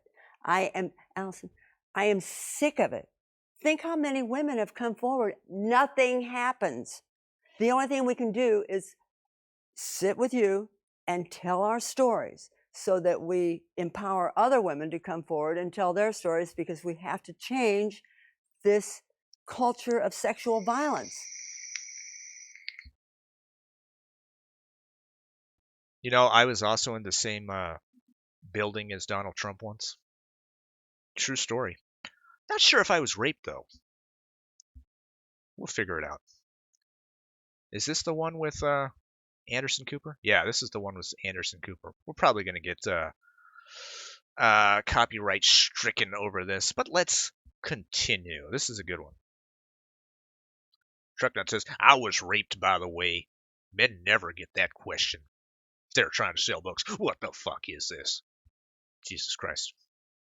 Did Trump give you the old tick twist? I think he did. I'm not sure. I don't like to use the word rape. You tell me if I was raped or not. The answer, She's of not course. my type. That is what the President of the United States has just said about the woman who says he sexually assaulted her. She's not my type, which is what... She's not my type. I kind of like that. One says when a friend tries to fix you up. Not my type. It's not what anyone really says when accused of what amounts to rape. Not my type. That is precisely what President Trump just said, and not for the first time either. She's not my type. He just said this about his 15th and latest accuser, and we begin tonight with her. His 15th and latest accuser. This is the president of the free world that people would want to. How many people accused Bill Clinton of rape? How many people? Account of the alleged sexual assault that she says she endured at his hands. And that alone should be compelling enough. At any other time, it would be. Yet today, it's also part of a larger and more troubling story of collective indifference. Somehow, and we'll explore the reasons why, the fact that the president has been accused 14 other times of unwanted sexual advances or outright sexual assault has numbed people to just how abnormal this is, these kind of accusations. When Bill Clinton was accused 2 decades ago, it shook the country. Well, now the country shrugs as if one allegation is an outrage, but 15 are a statistic, even though he's on tape boasting about being able to get away with such assaults because he's a celebrity, even when, as in this case, the alleged... Hold on. Let's talk about this real quick. I know you guys will probably know exactly what I'm going to say. It's been said to death. But what did Trump say there? When you're a celebrity, women will let you kiss them. They'll let you grab them by the pussy. Have you ever hung out with a celebrity? Maybe you haven't been in the same position that I've been in. And I've talked about this story before. Now, I had a friend in New York. Now, he wasn't an A-list celebrity by any means, but he was on a long-running show for a while. And I won't ever give his name out, and he was in movies. Dear God, you couldn't keep women off this guy. He wasn't like the most attractive guy out there. He looked like a normal dude. But because he was a recognizable celebrity, women wouldn't, they couldn't stay away from this guy. We know this to be true. Women, not all women, guys, not all women, hashtag not all women, but women are attracted to celebrity. They'll put it on a notch. Say, oh yeah, I let this guy grab me by the pussy because he's a celebrity. This is obviously true. This is obviously true. Dear God. And they're using this to frame him as some sort of rapist? Dear God, Anderson Cooper. Now maybe women won't let you grab them by the pussy, but surely there's some men out there who think you're the bee's knees. We know that to be true. Trucknut says, Davis is the resident pussy grabber at Maud's. He is known 3 towns over, and you know what? They love me. They let me kiss them. Sometimes I'd even wait. But what does that even what does that statement even mean? You can read when a woman wants to be kissed. You can read when they're a bit demure. Doesn't mean you're a fucking rapist. He was a Sopak? No, I wasn't. Alleged assault is corroborated by 2 other people that she told at the time, back in the mid-90s. That's when writer and Elle magazine advice columnist E. Jean Carroll says this happened in a dressing room at the New York clothing store Bergdorf Goodman, just steps away from Trump Tower. She writes about it and other painful encounters in her book, What Do We Need Men For? A Modest Proposal. We spoke just a short time ago. A modest proposal? A modest proposal? Is this satire? Is this Jonathan Swift here? Yeah. I want to begin just by asking you about the latest thing that the president has said just short time ago. He gave an interview to The Hill. He said, I want when you watch this, guys, I hate to interrupt again, but please just watch her body language. Because it gets really goofy. There's a lot of places that this gets goofy, but pay attention to the body language, first of all. Clorox Jello Shot, welcome to the stream. And all the people that are here, like Gabriel Sunny, welcome to the stream. I'll say it with great respect. Number 1, she's not my type. Number 2, it never happened. It never happened, okay? I love that. I am so glad I am not his type. I am so glad. This was 20 years ago. And I probably was, at that moment, in that 5 minutes, the most attractive woman in Bergdorf's in that one bit of time. And you think that's what it was about for him? I don't know what it was about. Anderson, we were having a high old time. You remember Donald Trump, hail fellow, well met, walking up and down the streets of New York, greeting everybody. Everybody liked him. You're talking about 1995, 96. He was Shakespearean. He was great. You'd love to see him on the street. So when we met in Bergdorf's and he said, help me, advise me to find a president, I was delighted. I was thrilled. I thought, this is hilarious. I'm wondering, the statement that he said, which he's just made, which is, she's not my type, that was the number 1 thing. I love that I'm not his type. He has said that previously. There was a woman. This fucking woman is loony, man. She is a fucking loony bird. Jessica Leeds, who came forward, and he said, I think we actually have the tape of what he said, and it echoes similar language. Let's just play what he said about Jessica Leeds in front of a crowd. When you looked at that horrible woman last night, you said, I don't think so. I don't think so. She would not be my first choice, that I can tell you. Man. You don't know. That would not be my first choice. He also called Miss Universe fat. Miss Piggy, I think he called her. Miss Universe, one of the most beautiful women in the solar system, and he called her fat.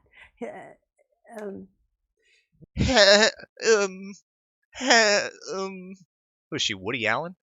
The other thing that he said is that you are totally lying. He said, again, in this interview, new interview, he said, totally lying. I don't know anything about her. I know nothing about this woman. I know nothing about her. It's just a terrible thing that people can make statements like that. He's denied all 15 women who've come forward.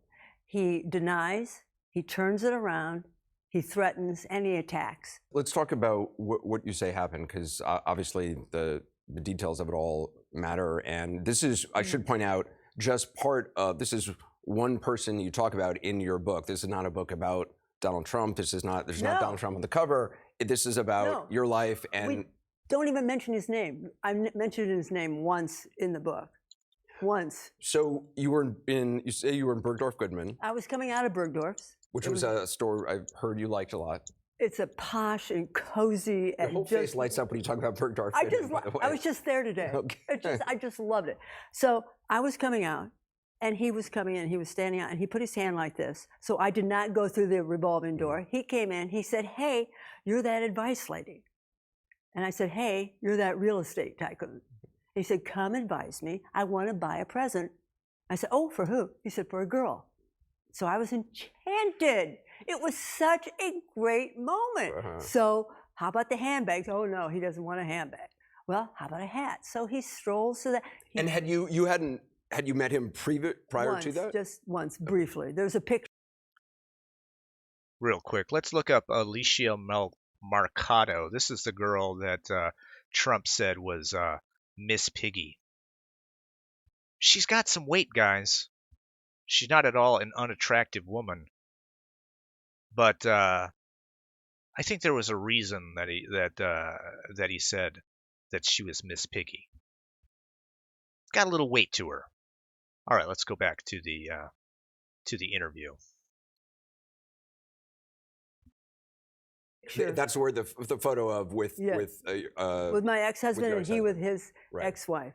A very nice. It's a very nice. Which, by the way, he had said he's never even met you previously. Obviously, the picture which we have, tells a different story. So we went to the hats, and he immediately grabbed a fur hat, of course. And I said, "Oh, you can't put a dead animal on your head." And then I found out later, of course, all of his women wear those fur hats.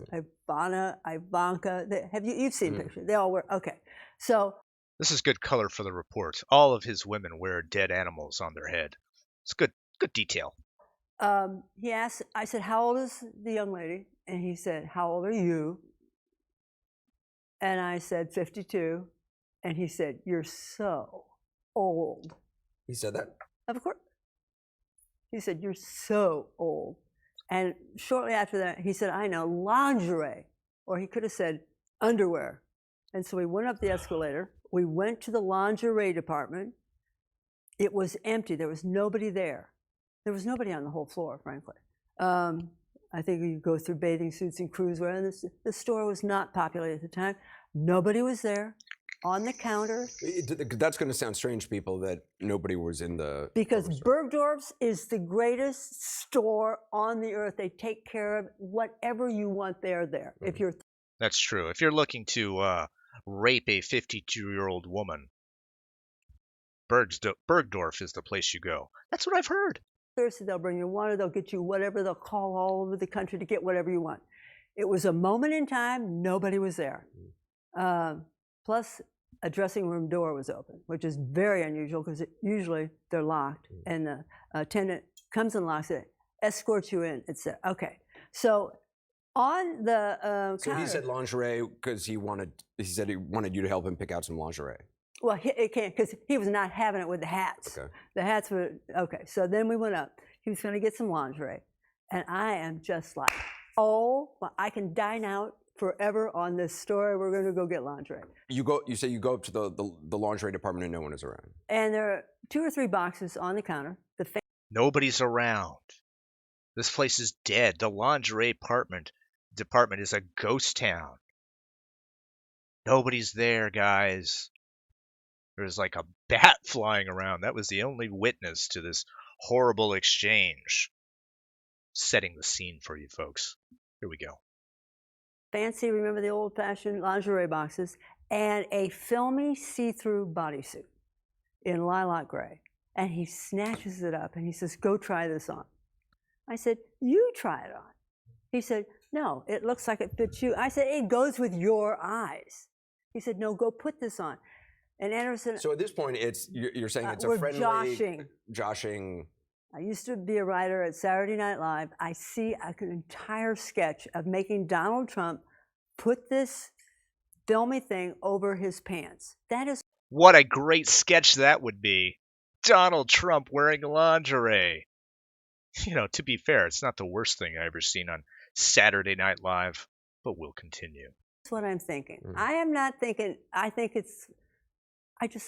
I was laughing as I said it. He said, "Well, he went like this." And I walked in stupidly. So for you, this was kind of a New York moment. Like one of those best New York. Just like the best New York. Donald Trump is going to put on a filmy bodysuit. It's like, oh, I couldn't. So let's go in the dressing room. I thought, yeah, I'm going to make him put pants on, walked in, and the minute I was in there, he shut the door and pushed me up against the wall and banged my head on the wall and kissed me. It was so shocking. I couldn't, of course, I started laughing again because. You started laughing? Of course. Why? Why, of course? Because it was a way of, if it was at all erotic in his part, it would, if a man is laughed at, it usually will make him, and he put his shoulder against me. Okay, yeah, we'll just get past that point where I was laughing. Let's say this story was even true. Now, she was all flustered to meet this great celebrity, Donald Trump. Let's remember at the time, this was like the king of the world here. And he's forceful with her, right? Because women don't like a little force, guys. Don't believe anything that you've ever experienced in your life. Believe this. And then she starts laughing. Huh. That's what you would do if you were uncomfortable at all with the situation. No mixed signals there. To hold me against the wall. And at that point, I realized that I was in a very difficult situation. Did he say anything? No. No. It was just like, we're going to do this thing. We're just so hot for each other. Well, wait, did he say that? Or is that what you gathered from the situation? She didn't answer that. No, he didn't say anything. But it was like, we're going to do this thing? We're hot for each other? Dear God. Or why would I even try to think what he was thinking? Anyway, so he pushed me, held me with his shoulder, and I was wearing a coat dress and tights, and he pulled down the tights. And so that's he pulled it with both hands, with one hand? One. Oh my God. He can pull out tights with one hand. This guy's a fucking great guy. Clint Eastwood says at the time he was a famous actor known for movies like Home Alone 2. But in New York, this guy was a hero. Did a lot of great things for New York. People held him in high regard. Let's continue. And that was when it turned serious. I realized that this was a fight. This was a fight, folks. Even though I can talk about it now and put words to it, at the time the adrenaline is pouring through me, and all I want to do is right. How would you describe? What were you? All I want to do. You said you were obviously Fighting. surprised, fighting. Right. Were you scared? Were you angry? Were I was too panicked to be scared. I was too panicked to be scared. You know. Too panicked to be scared, guys. The fuck is a euphemism for scared? Anyway. You said adrenaline was pumping. I assume it was, right, because I got strong enough. He's 6'3", apparently. I've looked it up. I was about 6'1" in the massive heels I was wearing. And so we were almost even in height. And down go the tights. And it was against my will. And it hurt. It hurt. And it was a fight. And this is not a question I would normally ask, and if you don't want to answer, I totally understand. But given the prior accusations, which have all been of forms of assault or harassment, you're saying there was actual penetration? Yes. Did you, which puts it into a different category of any of the other women who have come forward? I think that is the definition of rape. One definition. There we go. That's the definition. Oh, now she says that's the definition. It's rape, folks. All right, that's not the clip that I saw. All right, someone said that they put it in the. Figs got it for me. Victim. You don't feel like a victim. I was not thrown on the ground and ravished. Which the word rape carries so many sexual connotations. This was not sexual. It hurt. It just what it just Well, I think most people think of rape as it is a violent assault. It is not. I think most people think of rape as being sexy. Let's take a short break. Think of the fantasies. We're just going to take a quick break. If you can stick around, we'll talk more on the other side. You're fascinating to talk to. This fucking crazy broad. Let's watch that one again, guys. There's a reason why they didn't put this clip with the other one. Victim. You don't feel like a victim. I was not thrown on the ground and ravished. Which the word rape carries so many sexual connotations. The word rape carries so many sexual connotations, doesn't it, folks? Especially when the Penguins start singing about it. This was not sexual. It hurt. It just Well, I think most people think of rape as it is a violent assault. It is not. I think most people think of rape as being sexy.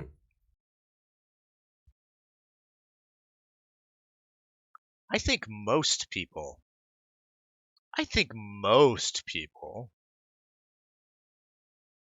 rape is sexy. This is what this crazy broad just said. All right, let's take a poll, guys. Let's take a poll. I'm glad you're here, Deborah Miller, because we want to hear from you. You in particular, you being a female, all you female out there, and all you men out there as well. It includes you as well. Do you guys think rape is sexy? Now, I'm not talking about rape play. I don't know what kind of kinks you guys are into. But let's talk about the word rape. Do you guys think it's sexy? Why or no? Now, people are saying no. Deborah says no. Aram says no. Fig says no. Patrick VDH says no. Wait, there's got to be one of you at least, just to be a contrarian who's going to say, because most people, guys, think it's sexy. This woman should be believed. She's not out trying to sell a book, a sensationalized account of her meeting Donald Trump at a Bergdorf's. She wouldn't do that. Tipsy Top says no, not into rape fantasy. Clint Eastwood says no. Come on, guys. Now, it looks like the majority of people here in the chat are saying no. Come on. Let's be honest. Oh, you're all weirdos. That's what it is. I'm taking a sample from a group of obvious weirdos. I mean, you guys watch my stream. You don't think that rape is as sexy as the normal populace. Kurt Eastwood says, Davis, what do you say? I actually don't think rape is sexy. I don't think rape is sexy. Aram says, but she means rape as sexy. So I'm guessing being sexy is hot? What? I don't know. Take another pass at that comment, I guess. We'll try to figure it out. Yeah, hot take from Davis there. Rape is not sexy. Let's take a short break. Think of the fantasies. Fantasies. We're just going to take a quick break. If you can stick around, we'll talk more on the other side. You're fascinating to talk to. Just love that last part. Just the nod. You're fascinating to talk to. Is he? Is he though? You guys are not having a discussion on world events. There is no back and forth about ideas going on here, lady. I think you might be fucking crazy. Okay, if Anderson Cooper had any salt, if he had any backbone, he would have said, wow, you're fucking crazy, aren't you? I'm sorry that we put you through this, general audience. This woman is obviously off her fucking rocker. Dear God. Clint Eastwood, what the fuck? Take me in the back room and put on a transparent suit. No, what I wanted to do, remember, this is what she wanted to do. This is where she thought the whole thing was going. She thought it was going to be an SNL skit. Oh, I'm going to get Donald Trump to put on this lingerie.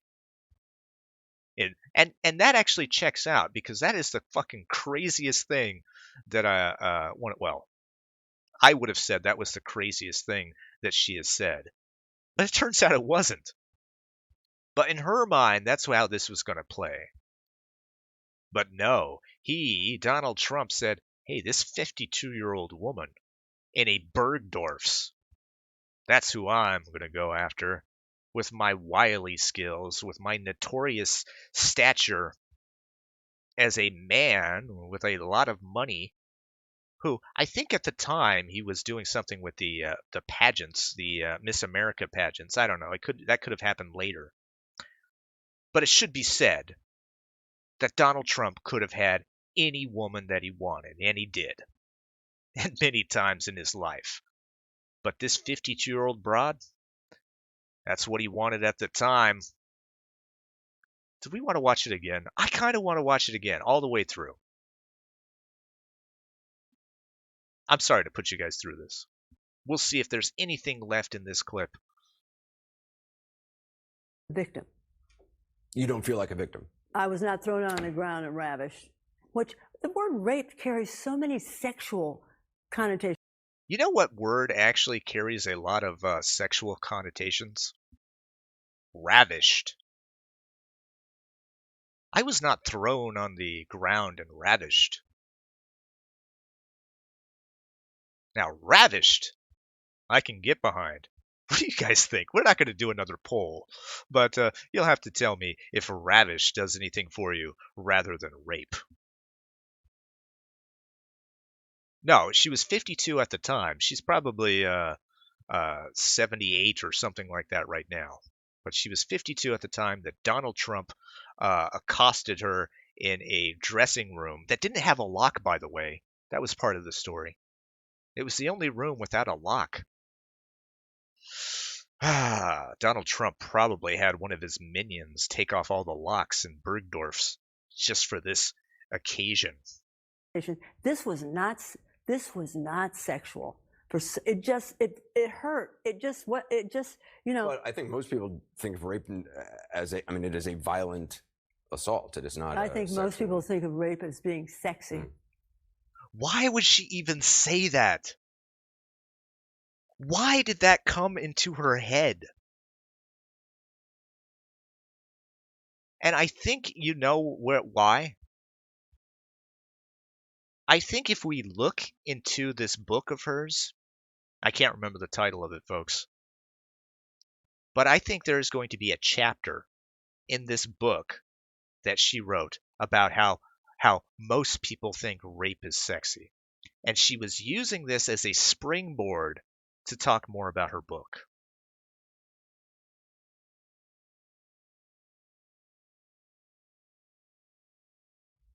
Let's take a short break. Think of the fantasies. We're going to take a quick break. If you can stick around, we'll talk more on the other side. You're fascinating to talk to. Jesus Christ. You're fascinating to talk to. No, we'll have to see if I'm right, but I definitely think that E. Jean Carroll's book. Can we look it up? What's her book? What's her book called? What Do We Need Men For? A Modest Proposal. Can we look at the chapters?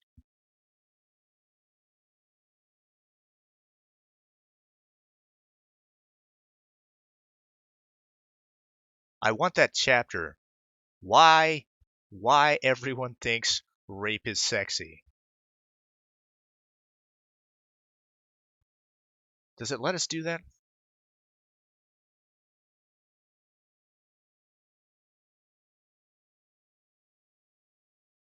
The title of the book is Tales of a Batshit Whore.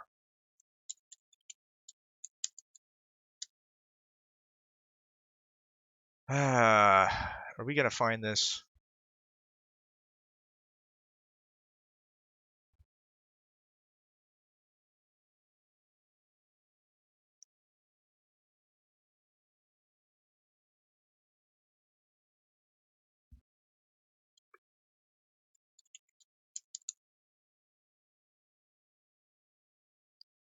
Well, it has a chapter called "Hideous Men," which details the. Whoa, whoa, whoa, whoa! It has a chapter called "Hideous Men," which details the various men she claimed abused her in one way or another. It wasn't just one, guys. It wasn't just Donald Trump.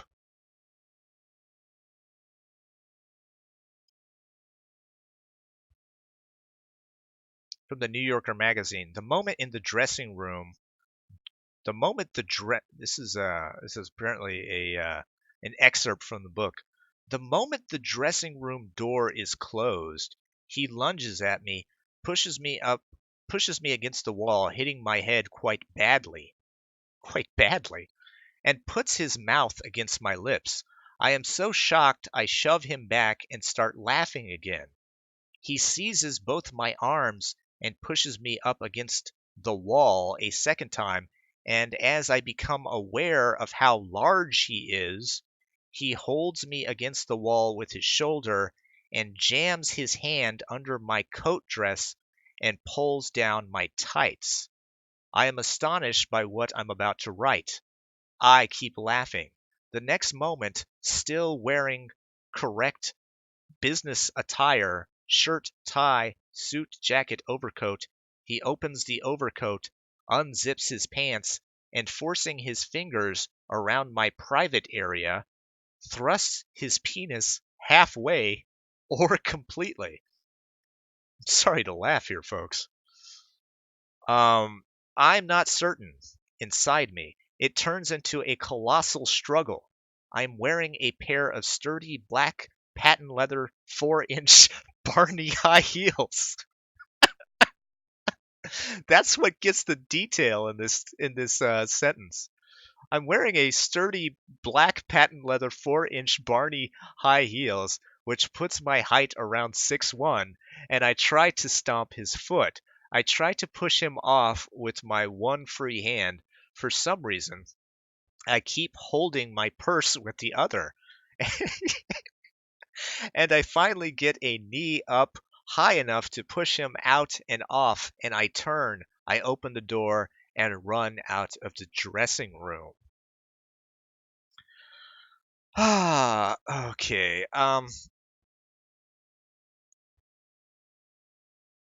Dear God. Fucking hell. What do you guys think of that? Truck that says, clearly we need men for all the rape. It's true. What do we need men for? For our rape, for the sexy rape. You can't have sexy rape without men. Come on now. Space Kissinger, welcome to the stream. He says, because women have rape fantasies, we have weird fantasies, but we don't do things in real life. The mentally ill think it's the real world. Clint Eastwood says, oh, Carol also alleged that in the mid-90s, media executive Les Moonves sexually assaulted her in an elevator after she had interviewed him for a story. Moonves denied the allegation. Wow, well, that's another high-profile person who has been accused of rape. Somehow, this woman, whatever her fucking name is, let's get her name again. I'm not going to find it there. This woman, Jean Carroll, G. Carroll, was being assaulted by all these renowned sexual deviants. She probably has a fear of enclosed spaces. And then there was that one time that she met Harvey Weinstein. She was on She was on a blimp. She was on a hot air balloon ride with Harvey Weinstein. I don't have to tell you how that ended up. Dear God. Trucknut says she was a rape magnet, but none of it was sexual. It's true. Patrick VDH points out she's not a good author. No, she's not a very good writer. But man, those 4-inch heels of hers from Barney's. God, how do you even fucking walk in that? 4 inches?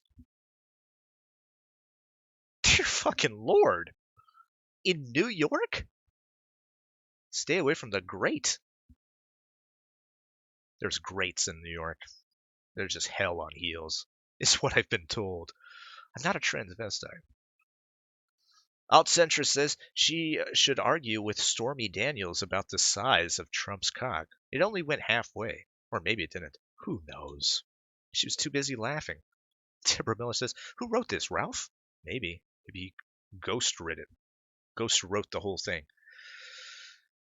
Did she run out with clothes on or half clothes? I don't know. Apparently her tights were down.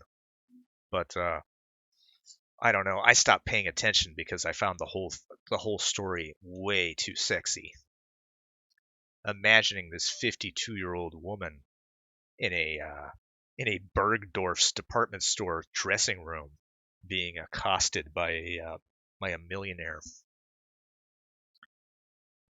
Ryan Harlan says they all use the same buzzwords. They are subliminally brainwashing the public in how they think. Before you know it, they'll have you believing all human contact and emotion is bad. Well, right before they start making you believe that rape is so sexy. But we're already there, folks. We're already there. She is so attractive, people just can't deal with it, as says Aram. Especially at 52. That's her prime. It's so true. My God, she was a tasty dish at 52. Actually, to tell you the truth, even at her current age, 83, she's still got something. Now, if I'm ever alone with this woman, I'll probably leave. I'll probably walk the other direction. I'll run away as fast as I can. Dear Lord, please do not accuse me of raping you. I'll probably cower in fear. If I accidentally brush up against her walking through the streets of Manhattan, I will apologize. Please, ma'am, I'm sorry. I didn't mean it. Deborah Miller says, women that find rape sexy don't wear underwear. Well, you get tired of getting your underwear ripped off, I imagine. Dear God. Sisu picking up on that. Oh, I didn't say that, did I? He doth protest too much. Altcentra says it's dementia, Davis. She has dementia. You think there might be something to that? You think that maybe she imagined this whole thing? You think that she might be just putting shit out there? That maybe she met Donald Trump at a party. They have photographic evidence, it should be said, that her smiling face was in a photograph. So that's the smoking gun right there. But do you think that maybe she's just making this up? Deborah Miller says, no, I believe her 100%. It's true. We must believe all women, folks. God damn.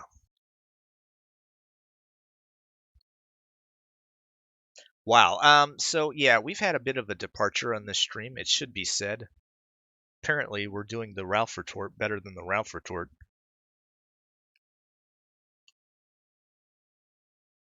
We have not had very good art streams this week. It should be noted.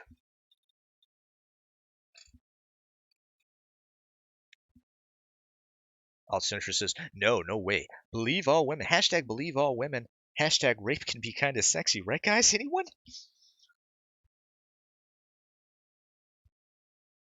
Oh my god.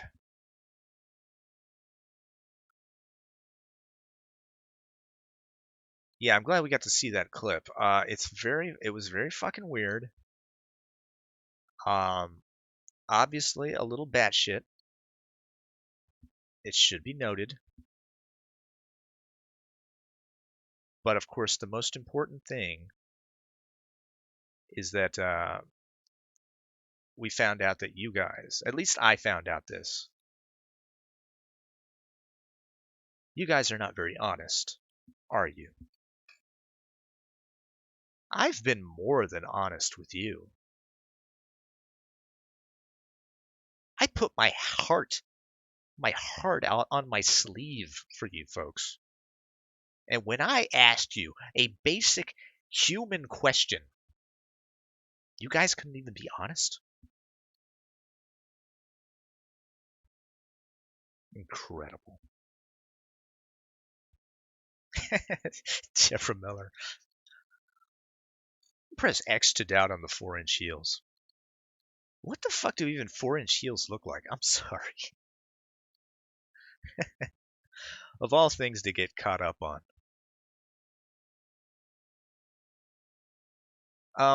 What were they? 4-inch Barney's high heels. Patent leather. Black patent leather 4-inch Barney high heels. Let's just see if we put that into the old parameter. What we come up with. Dear God. Oof, it makes my fucking feet hurt just looking at it.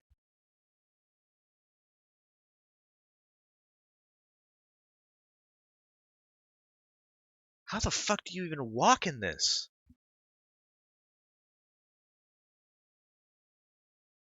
Any women out there or transvestites who've ever walked around in 4-inch high heels? My God. It had to be a man who designed these things.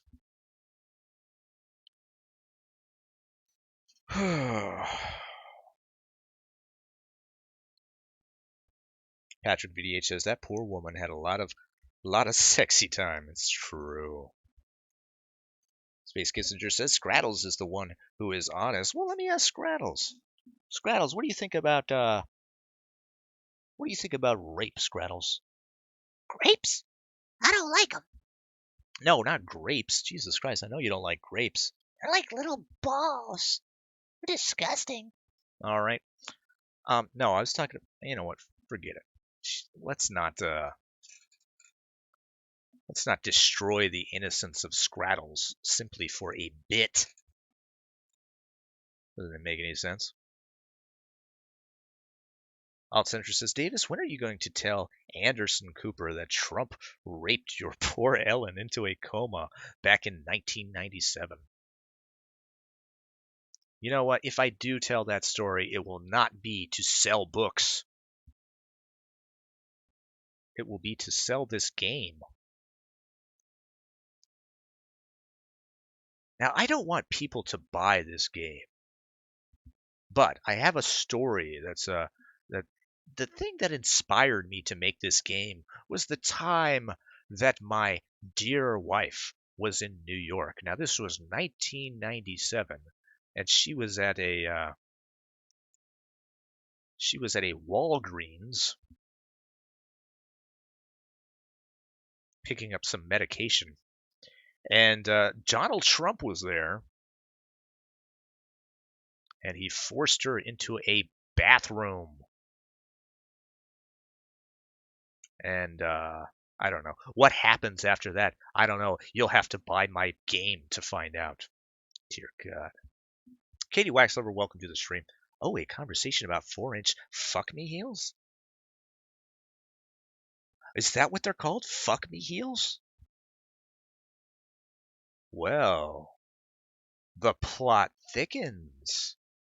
Well, well, well, Miss Carol. You were asking for it. You were wearing those 4-inch fuck me heels. She was asking for it. She wanted that sexy, sexy grape. It must be said. Oh, fucking good point, alt centrist. She ran in that? That's what she said. She ran away. In 4-inch heels?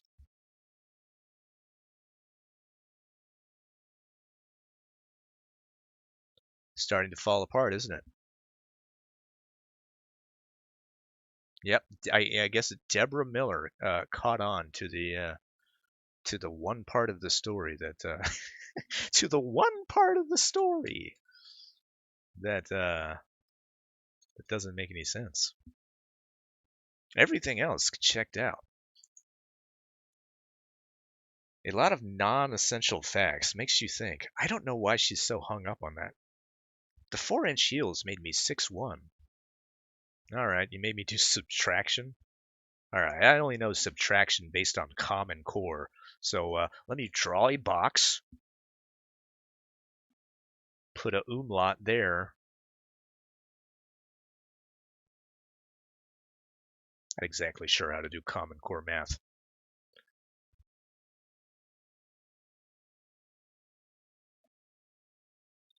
Katie Waxlover says, trust me, it's hard to even stand up, let alone walk. Eastman says, Davis, have you ever given Scrattles a carrot to chew on? No, I haven't, because she's not a rabbit. She might sound like a rabbit to some, but we won't get into that. Deborah Miller says, and running, no way the bitch ran anywhere. Yeah, they weren't fuck me heels. Those were rape me heels, as Deborah suggests. Well, there you go. Sister says, wait, Davis isn't listening and believing? Does this mean he's no longer a feminist? Oh, whoa, whoa, no, I believe her. It's fine. Deborah Miller has done the math. This woman is 5'9". She's a tall woman. It must be said. Dear God. What are you doing walking around in 4-inch heels when you're 5'9"? Jesus Christ, give me a break.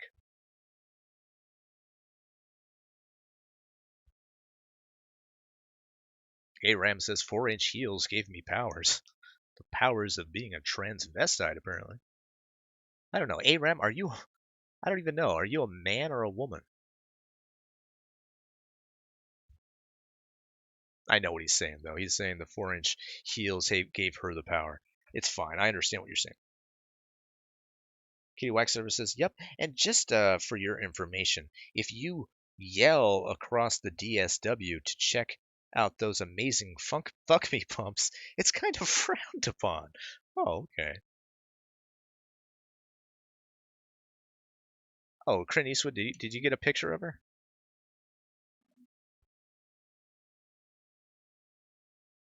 I will assume that this is safe for work. Oh, here we go. All right, this is a picture of her back in the day.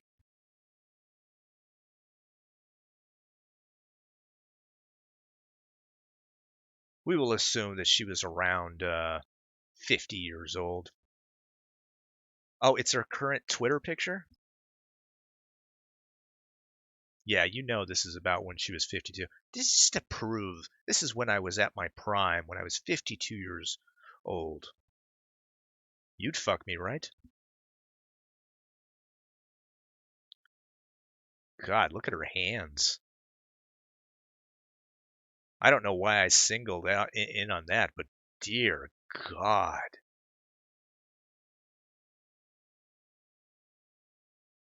Those are man hands. Well, why didn't she just fucking punch him in the mouth? With these fucking meat cleavers she has here. Dear God. Let's give him a good old tallywhack in there, Carol. Jean Carroll.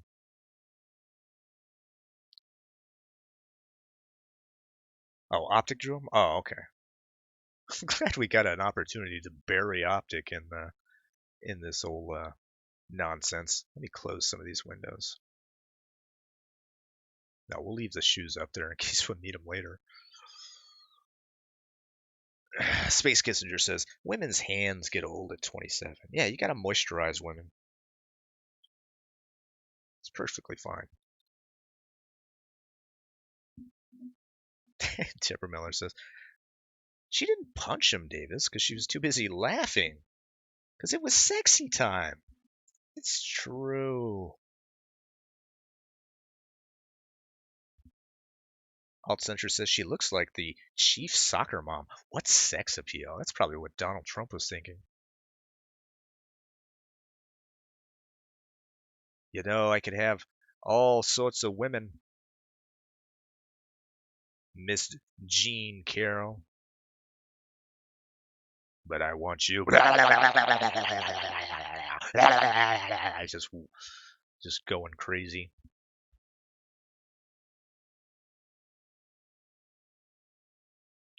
That's why she started laughing. She won't tell anybody. She won't tell Anderson Cooper. All right, listen, I started laughing at him. Why'd you start laughing? Well, because he did this thing with his tongue, where he started just wagging around. He was like, and there was saliva going everywhere. He looked like that fucking dog from the loony races, from the wacky races. But then he started laughing. Just reminded me of that cartoon.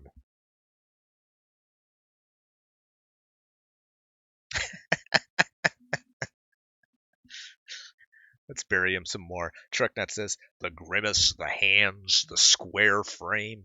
E. Jean Carroll is optics muse. Aram says, why do you think she did this? Oh, let's speculate. Let's speculate. But he gives us some options. Money, attention, or slandering. All three. Listen, nobody knows who E. Jean Carroll is. This is a woman in her 80s, in her late 70s, early 80s, whatever it is. In the twilight of her years. And she met Donald Trump at a party. And that's not going to sell any books, guys. The fact that she even got a book deal at all is amazing.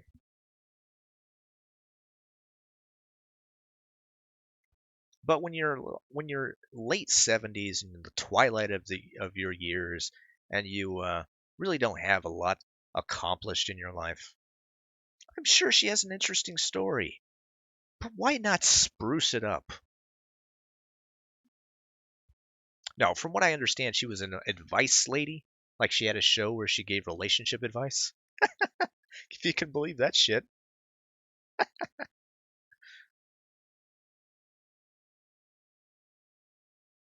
Sam Stutler. She's thirsty. She's so thirsty she tried pawning on a gay dude. You're interesting to talk to. You're fascinating to talk to. What is it she said? You're fascinating to talk to. Where's that thing again? Is it still up here? Look at that fucking look, guys. I'm sorry, I don't want to bury this woman. On the other side. You're fascinating to talk to.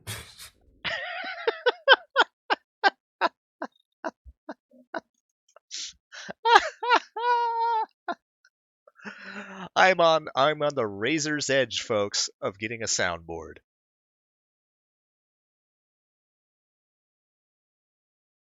Because it gets so lonely here doing the show by myself and my imaginary talking dog, Scraddles, who is real, by the way.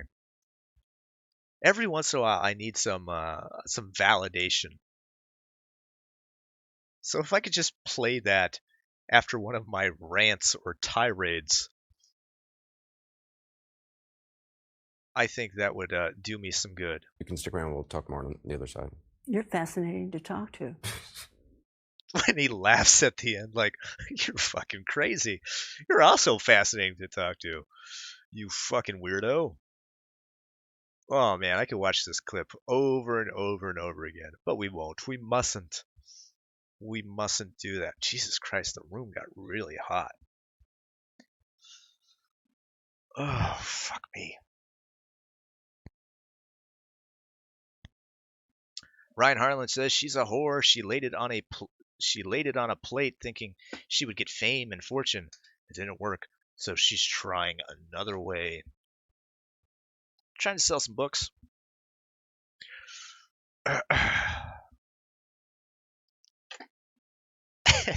Shrek nuts. Yeah, exactly. That's fucking hell.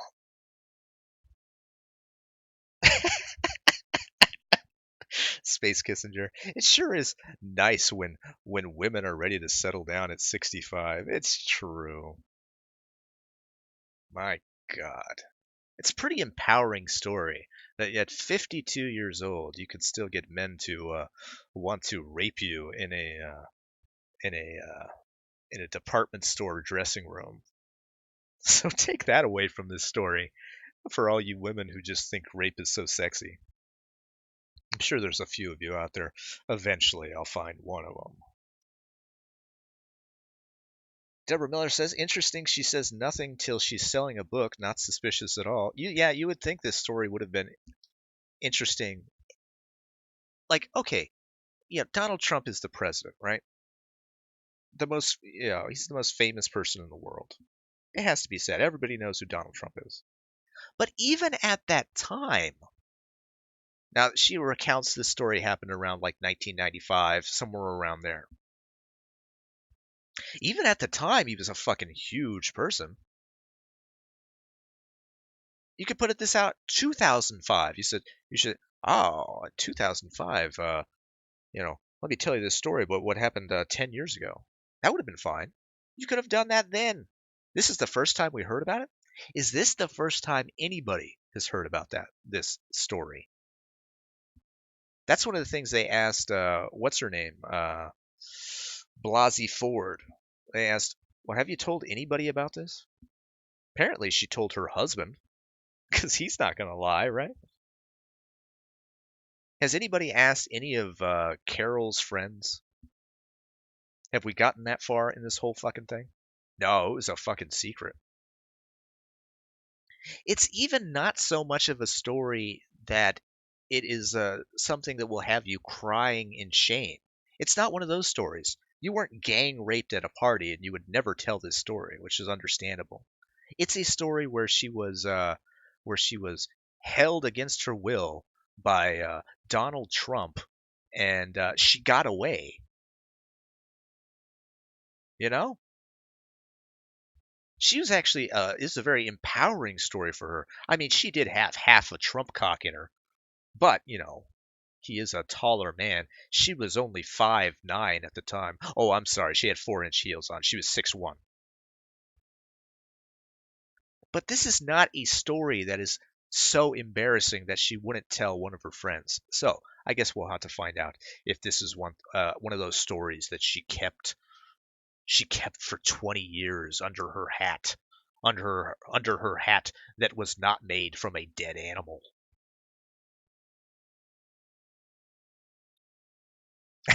Altcentra says, you're trying to ruin his income, Davis. How dare you? He has a wife to disappoint. Oh my gosh. Just burying an optic in the mound.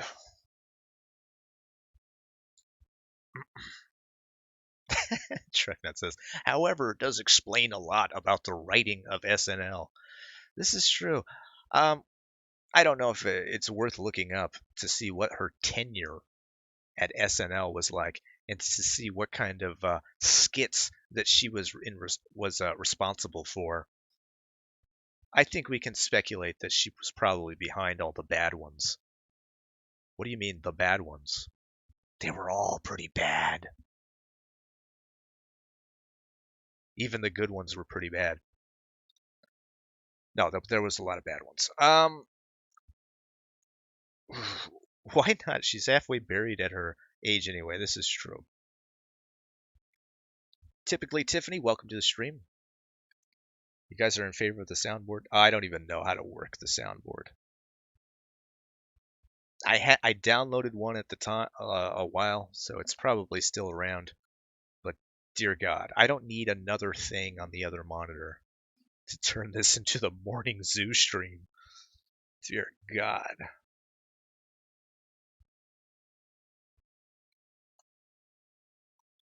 You're listening to Night Beast in the morning. Then I would play all sorts of ridiculous sound effects, like clown car noises and shit. Good point, Deborah Miller. Why not say something when they trotted out all those women with the grab 'em by the pussy, those 15 other women they just kept talking about? Did no one ask her that question? I guess she was holding on to her trump card. That's when I needed a soundboard.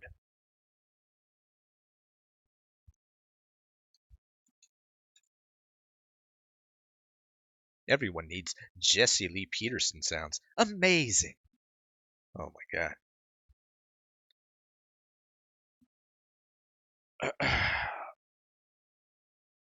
Aram says, look at the top left edge of the black dress. That gap is horrible. Fix it.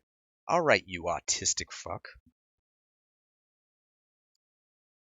No, as I said, I did work on her body, so not everything's going to fix. I have to fix every dress that I have here.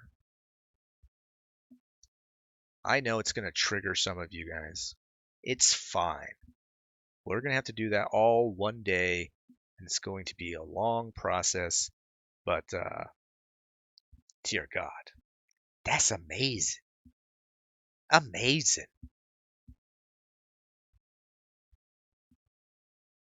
Chuck Nut says, she did not come forward because hearing the clip PTSD'd her.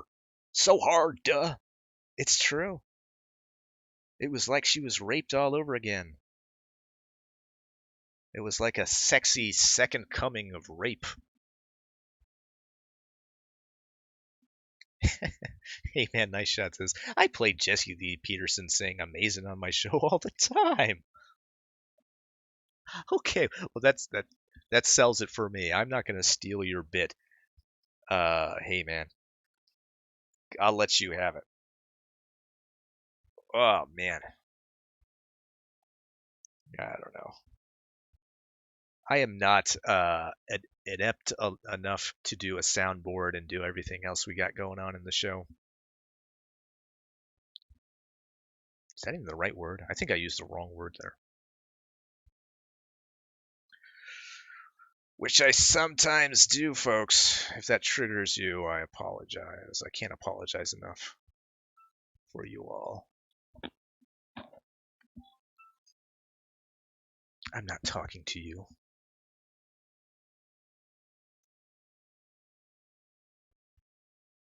I'll create you a Discord bot soundboard. Please, no thanks. Please, no. I don't like bots. Oh, that's a good point. Altcentrist says, I hear Gator is free. He could come run the soundboard for you.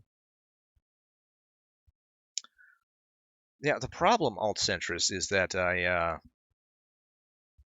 can't pay him. So, oh, what's that?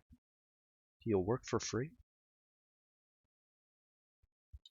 Sexy second coming of rape is soundboard worthy. Yeah, there you go. Please don't take that away from me. It's too late. I've started. Oh my God. Wacky Davis and his misuse of words. It's true. Hey man, Nice Shot gives us his blessing. You can use it. I don't mind as long as it's used humorously, which is tough not to do with Jesse Lee Peterson. Yeah, it should be said. Oh, that guy's fucking hilarious. Jesse Lee Peterson.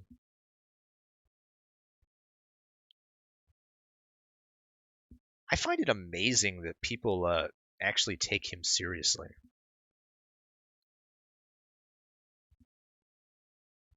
Like I myself am a bit of I don't want to, I don't want to estrange my audience, or I don't want to make you feel uncomfortable, but I'm a Christian conservative myself. I'm a little embarrassed by Jesse Lee Peterson at times. I'm like, dear God, can't you make an argument?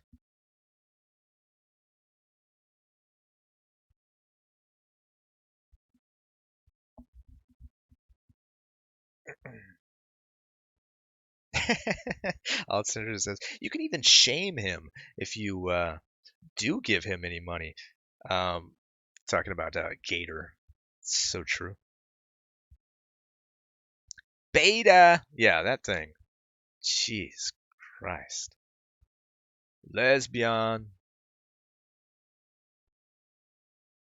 Oh my God, some of that stuff is fucking cringy as hell to me. But that being said, it's very entertaining. Davis is a beta. Let's talk about that for a little bit. This whole thing about beta males. It's like the worst thing that you could possibly be is a beta. Maybe that's not true. Maybe I'm overstating the point. But everybody wants to be an alpha, right? I'm sorry, guys. I'm sorry to say you're not all alphas. Maybe there's an alpha among you, but no, most of you are betas. I'll tell you right now, I'm a beta male. It's fine. It's fine to be a beta male. What you can do, like, you can't change your programming. It's like what we talked about IQ, right? Your IQ is going to be set. There's not a lot that you can do about increasing your IQ.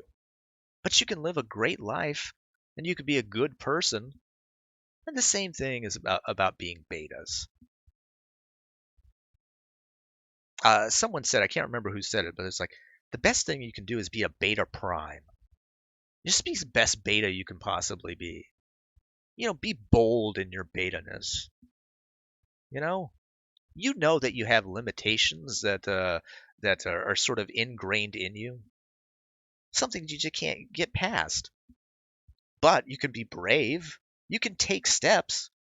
Now, an alpha doesn't have the same things holding him back. An alpha is a leader among men. We're talking about the leader of the football team. We're talking about the quarterbacks. We're talking about the guys that rush into battle. We're talking about the people, on the front lines. The real fucking warrior spirit.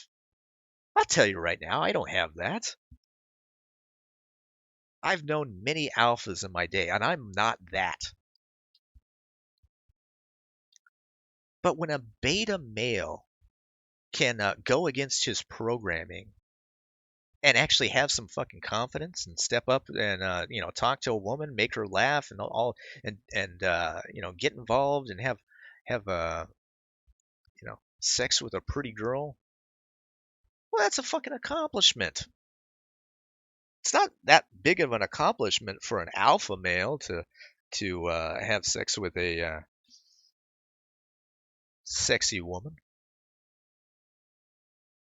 Now, this is all consensual sex, by the way. I don't want to. I want you girls to feel steamy when we're talking about sexual encounters, but we're not talking about rape here. So put your panties back on, girls. Jesus Christ. But what I'm saying is basically, who is the fucking guy? JF. I saw him on a show talking about how he's a Chad alpha male. Does anybody in their right fucking mind believe that JF is a Chad alpha male? Come the fuck on. Chad alpha males do not bed down with stalker fans. I'm just going to put that out there for you folks.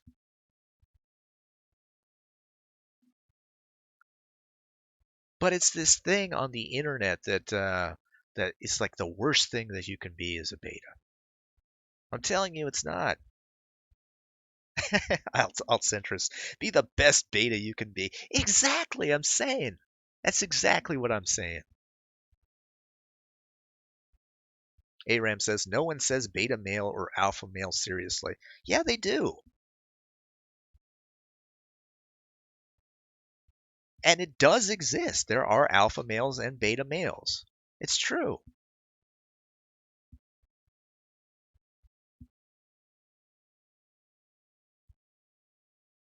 But let's be honest, we're not all alpha males here, guys. Chucknut says, fag, cuck, beta, Photoshop artist. Even Ellen cheats on you, and she's in a coma. Oh my god. Well, that's because we have a male maid. And he's a bit of a beta. Altcentra says, I went to a high school with a lot of alpha male football players. They make excellent cashiers. Those may have been betas. Who knows? You know, not all football players are alphas. I tell you, when you see an alpha, yeah, they're like a different species of human. You ever see those people with their shit together? Not everybody has their shit together, by the way. But there are people like that are fucking sharp. And they got their shit together, and they're leaders of men. When you meet those people, you know, okay, they're an alpha. They're on a different level. But it's fine. It's fine. You can be a beta male and have a great life.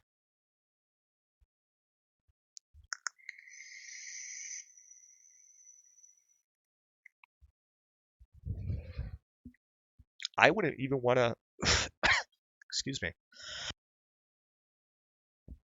I wouldn't even want to diminish like alpha males, because there's some bad ones out there. Yeah, it should be said. But yeah,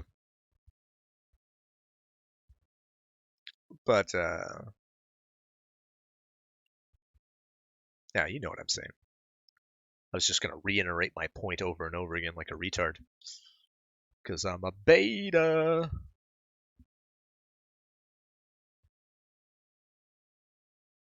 Alpha male and peaked in high school seems to have a lot of overlap. There is, yeah, a bit of that. And what that is people that haven't reevaluated their worth in the world. Their worldview has not changed. You have to constantly reevaluate your worldview and where you are. Don't you, folks? Some people don't. Clint Eastwood says Andy Worski is alpha. No, he's not. No, he's not. He is a beta.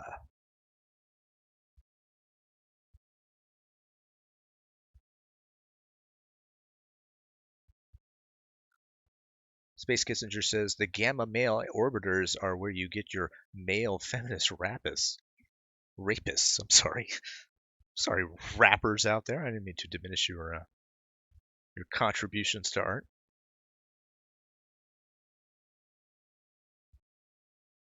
Does having your shit together constitute alpha these days? Well, there's a lot of qualities. I'm talking about more or less the leadership qualities of the alpha male. That's probably the one of the biggest thing. Well, we can look into it, and we can take a deep dive into it sometime. There's a lot to talk about with the alpha and betas.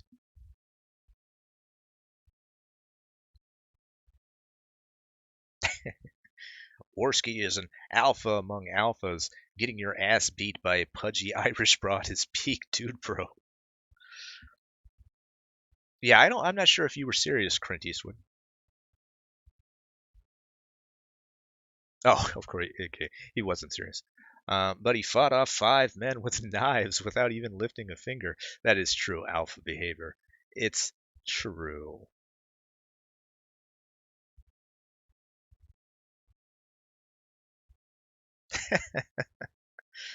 Treknut says, Andy is beta male, but alpha Spurg prime. It's true.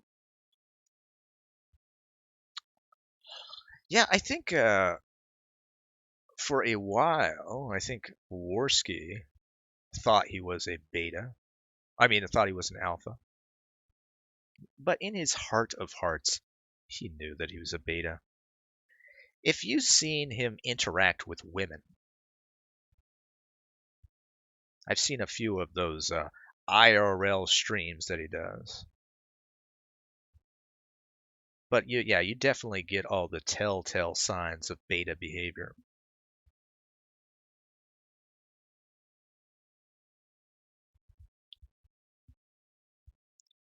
I'll tell you, for me personally, I never pick up women. I wouldn't even know the first thing to do about picking up a woman. Not that I get shy or anything. It's just uncomfortable. Maybe it's a bit of my Asperger's, because I'm always trying to get them to eat my Asperger's. But it's never been my wheelhouse, picking up chicks.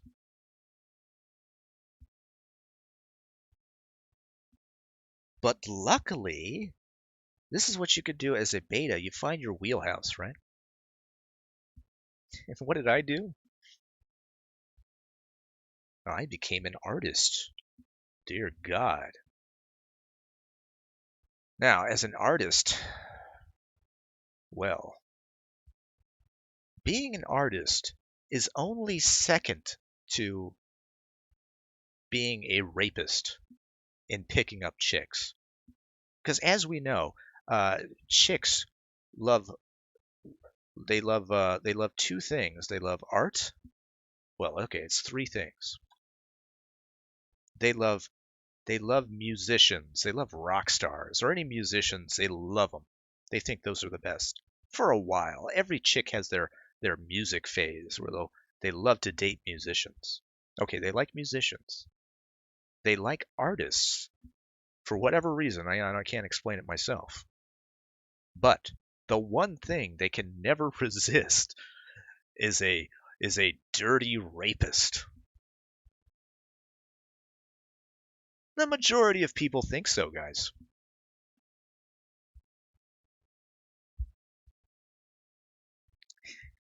I feel like that clip is going to be taken out of context later in life. That won't get me into any trouble at all. Granny says, it's easy, Davis. You take them to the dressing room. And, well, you know the rest. It's true.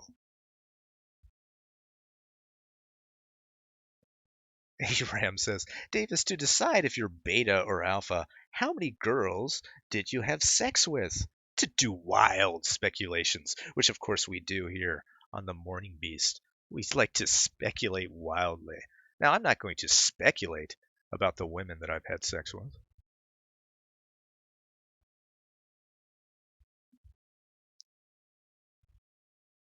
I could just tell you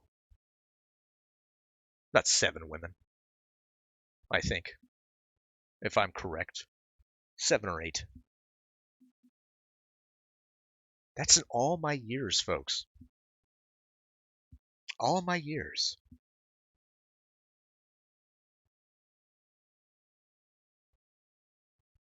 It's not a high number by any stretch of the imagination, but I don't feel bad about it at all. Behemoth666 says, apparently chicks can't resist serial killers as well. Well, it's the overlap.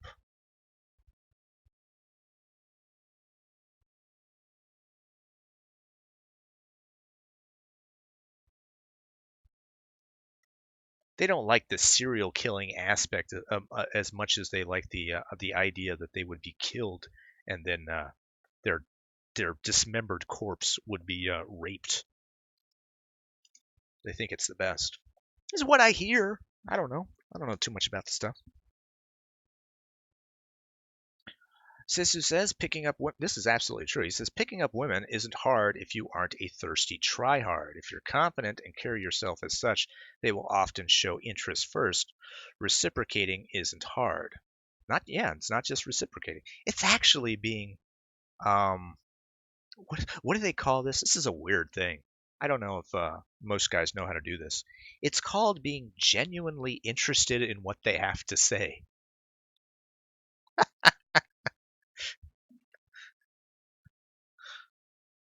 It's amazing how many people get that wrong. If you are not genuinely interested in what a woman has to say, you've already lost the battle. And so many guys get that shit wrong.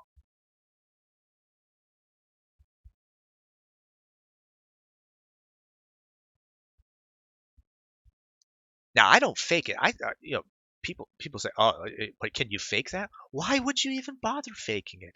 What is wrong with the core part of your humanity that you can't be interested in what a woman has to say? Now, I'm not talking about fucking shoes. I mean, if you're with a girl whose only thing that she has to talk about is shoes, maybe that's not the girl for you. Hey, maybe you're a guy and you love shoes. And maybe that's the girl, man. You're like, oh, fuck, I'm really fucking interested in this girl. I mean, all she talks about is shoes, but I fucking love shoes. Because I have a bit of a foot fetish myself. Okay, put your tongue back in your mouth. That girl exists for you.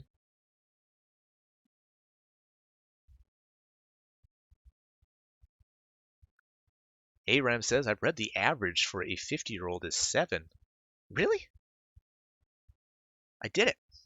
You can be slightly non-beta if you get 1 before 50. This is my wild speculation. Sam Stutler says, I'm awkward as fuck, but I still get hit on by women. Confidence isn't shit when you're tall, dark, and handsome. Well, there you go. Sam Stutler cleaning it up.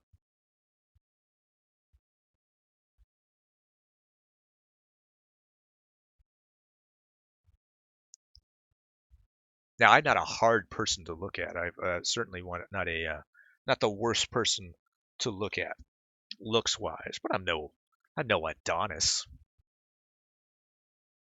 I can be honest with you with that, folks.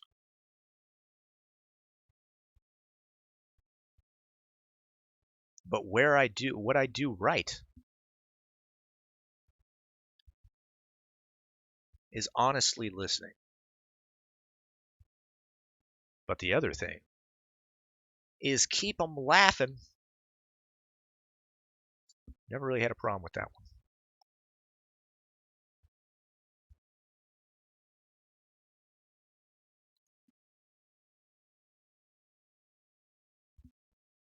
Now, if you have a good sense of humor, that goes a long way. With women, it should be said, we all know this is true.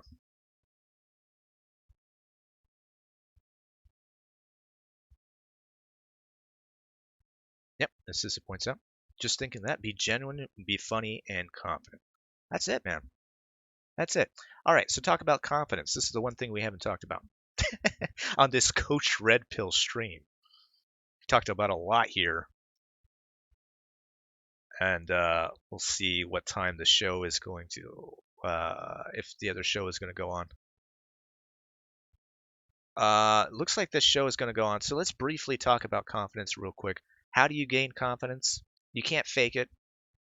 Be the best person you can be. Hey, if you want to do something, if you want something in your life, the goal in your life should not be to get pussy. The goal in your life should be to better yourself and to achieve all these things that you want for yourself, right? When you're on the way to doing those things, even if you're on the way to doing these things, that's going to build your confidence. Be strong in that, and the confidence will come. You'll be like a fucking Superman. Oh my God, 27 years old, living in New York, peak confidence of Davis. Oh my God.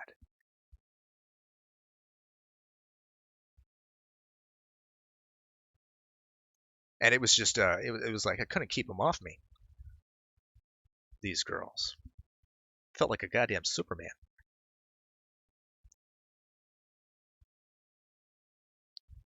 30 minutes till the other show. All right. Thanks for keeping contact.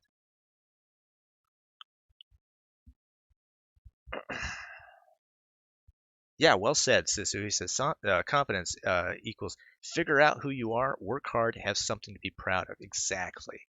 Have something to be proud of. You cannot fake confidence. You cannot fake being interested in someone. You cannot fake having a sense of humor. Guys do this all the time. They'll do these things, pickup lines. You've heard about that. They'll do these things. Hey, you want to hear a joke? You want to hear a joke? What the fuck is that? That's not what humor is. Humor is, let me regale you with a joke. That's garbage. Can you develop a sense of humor? I don't know. I don't know if you can, but I'll say this: if you have all those three things, that we talked about, yeah, you will be good. You will be more than good. If you have two of those three things, you should be fine. Maybe you're not the funniest guy, but you're confident. You've worked hard in your life. You have something to be proud of. And you can listen and be genuinely interested in person. That is something you can learn. You can learn to be interested in people. My God.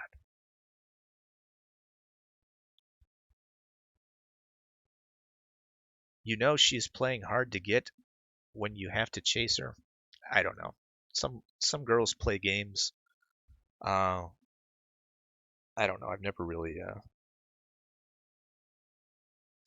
got too involved with girls that play games.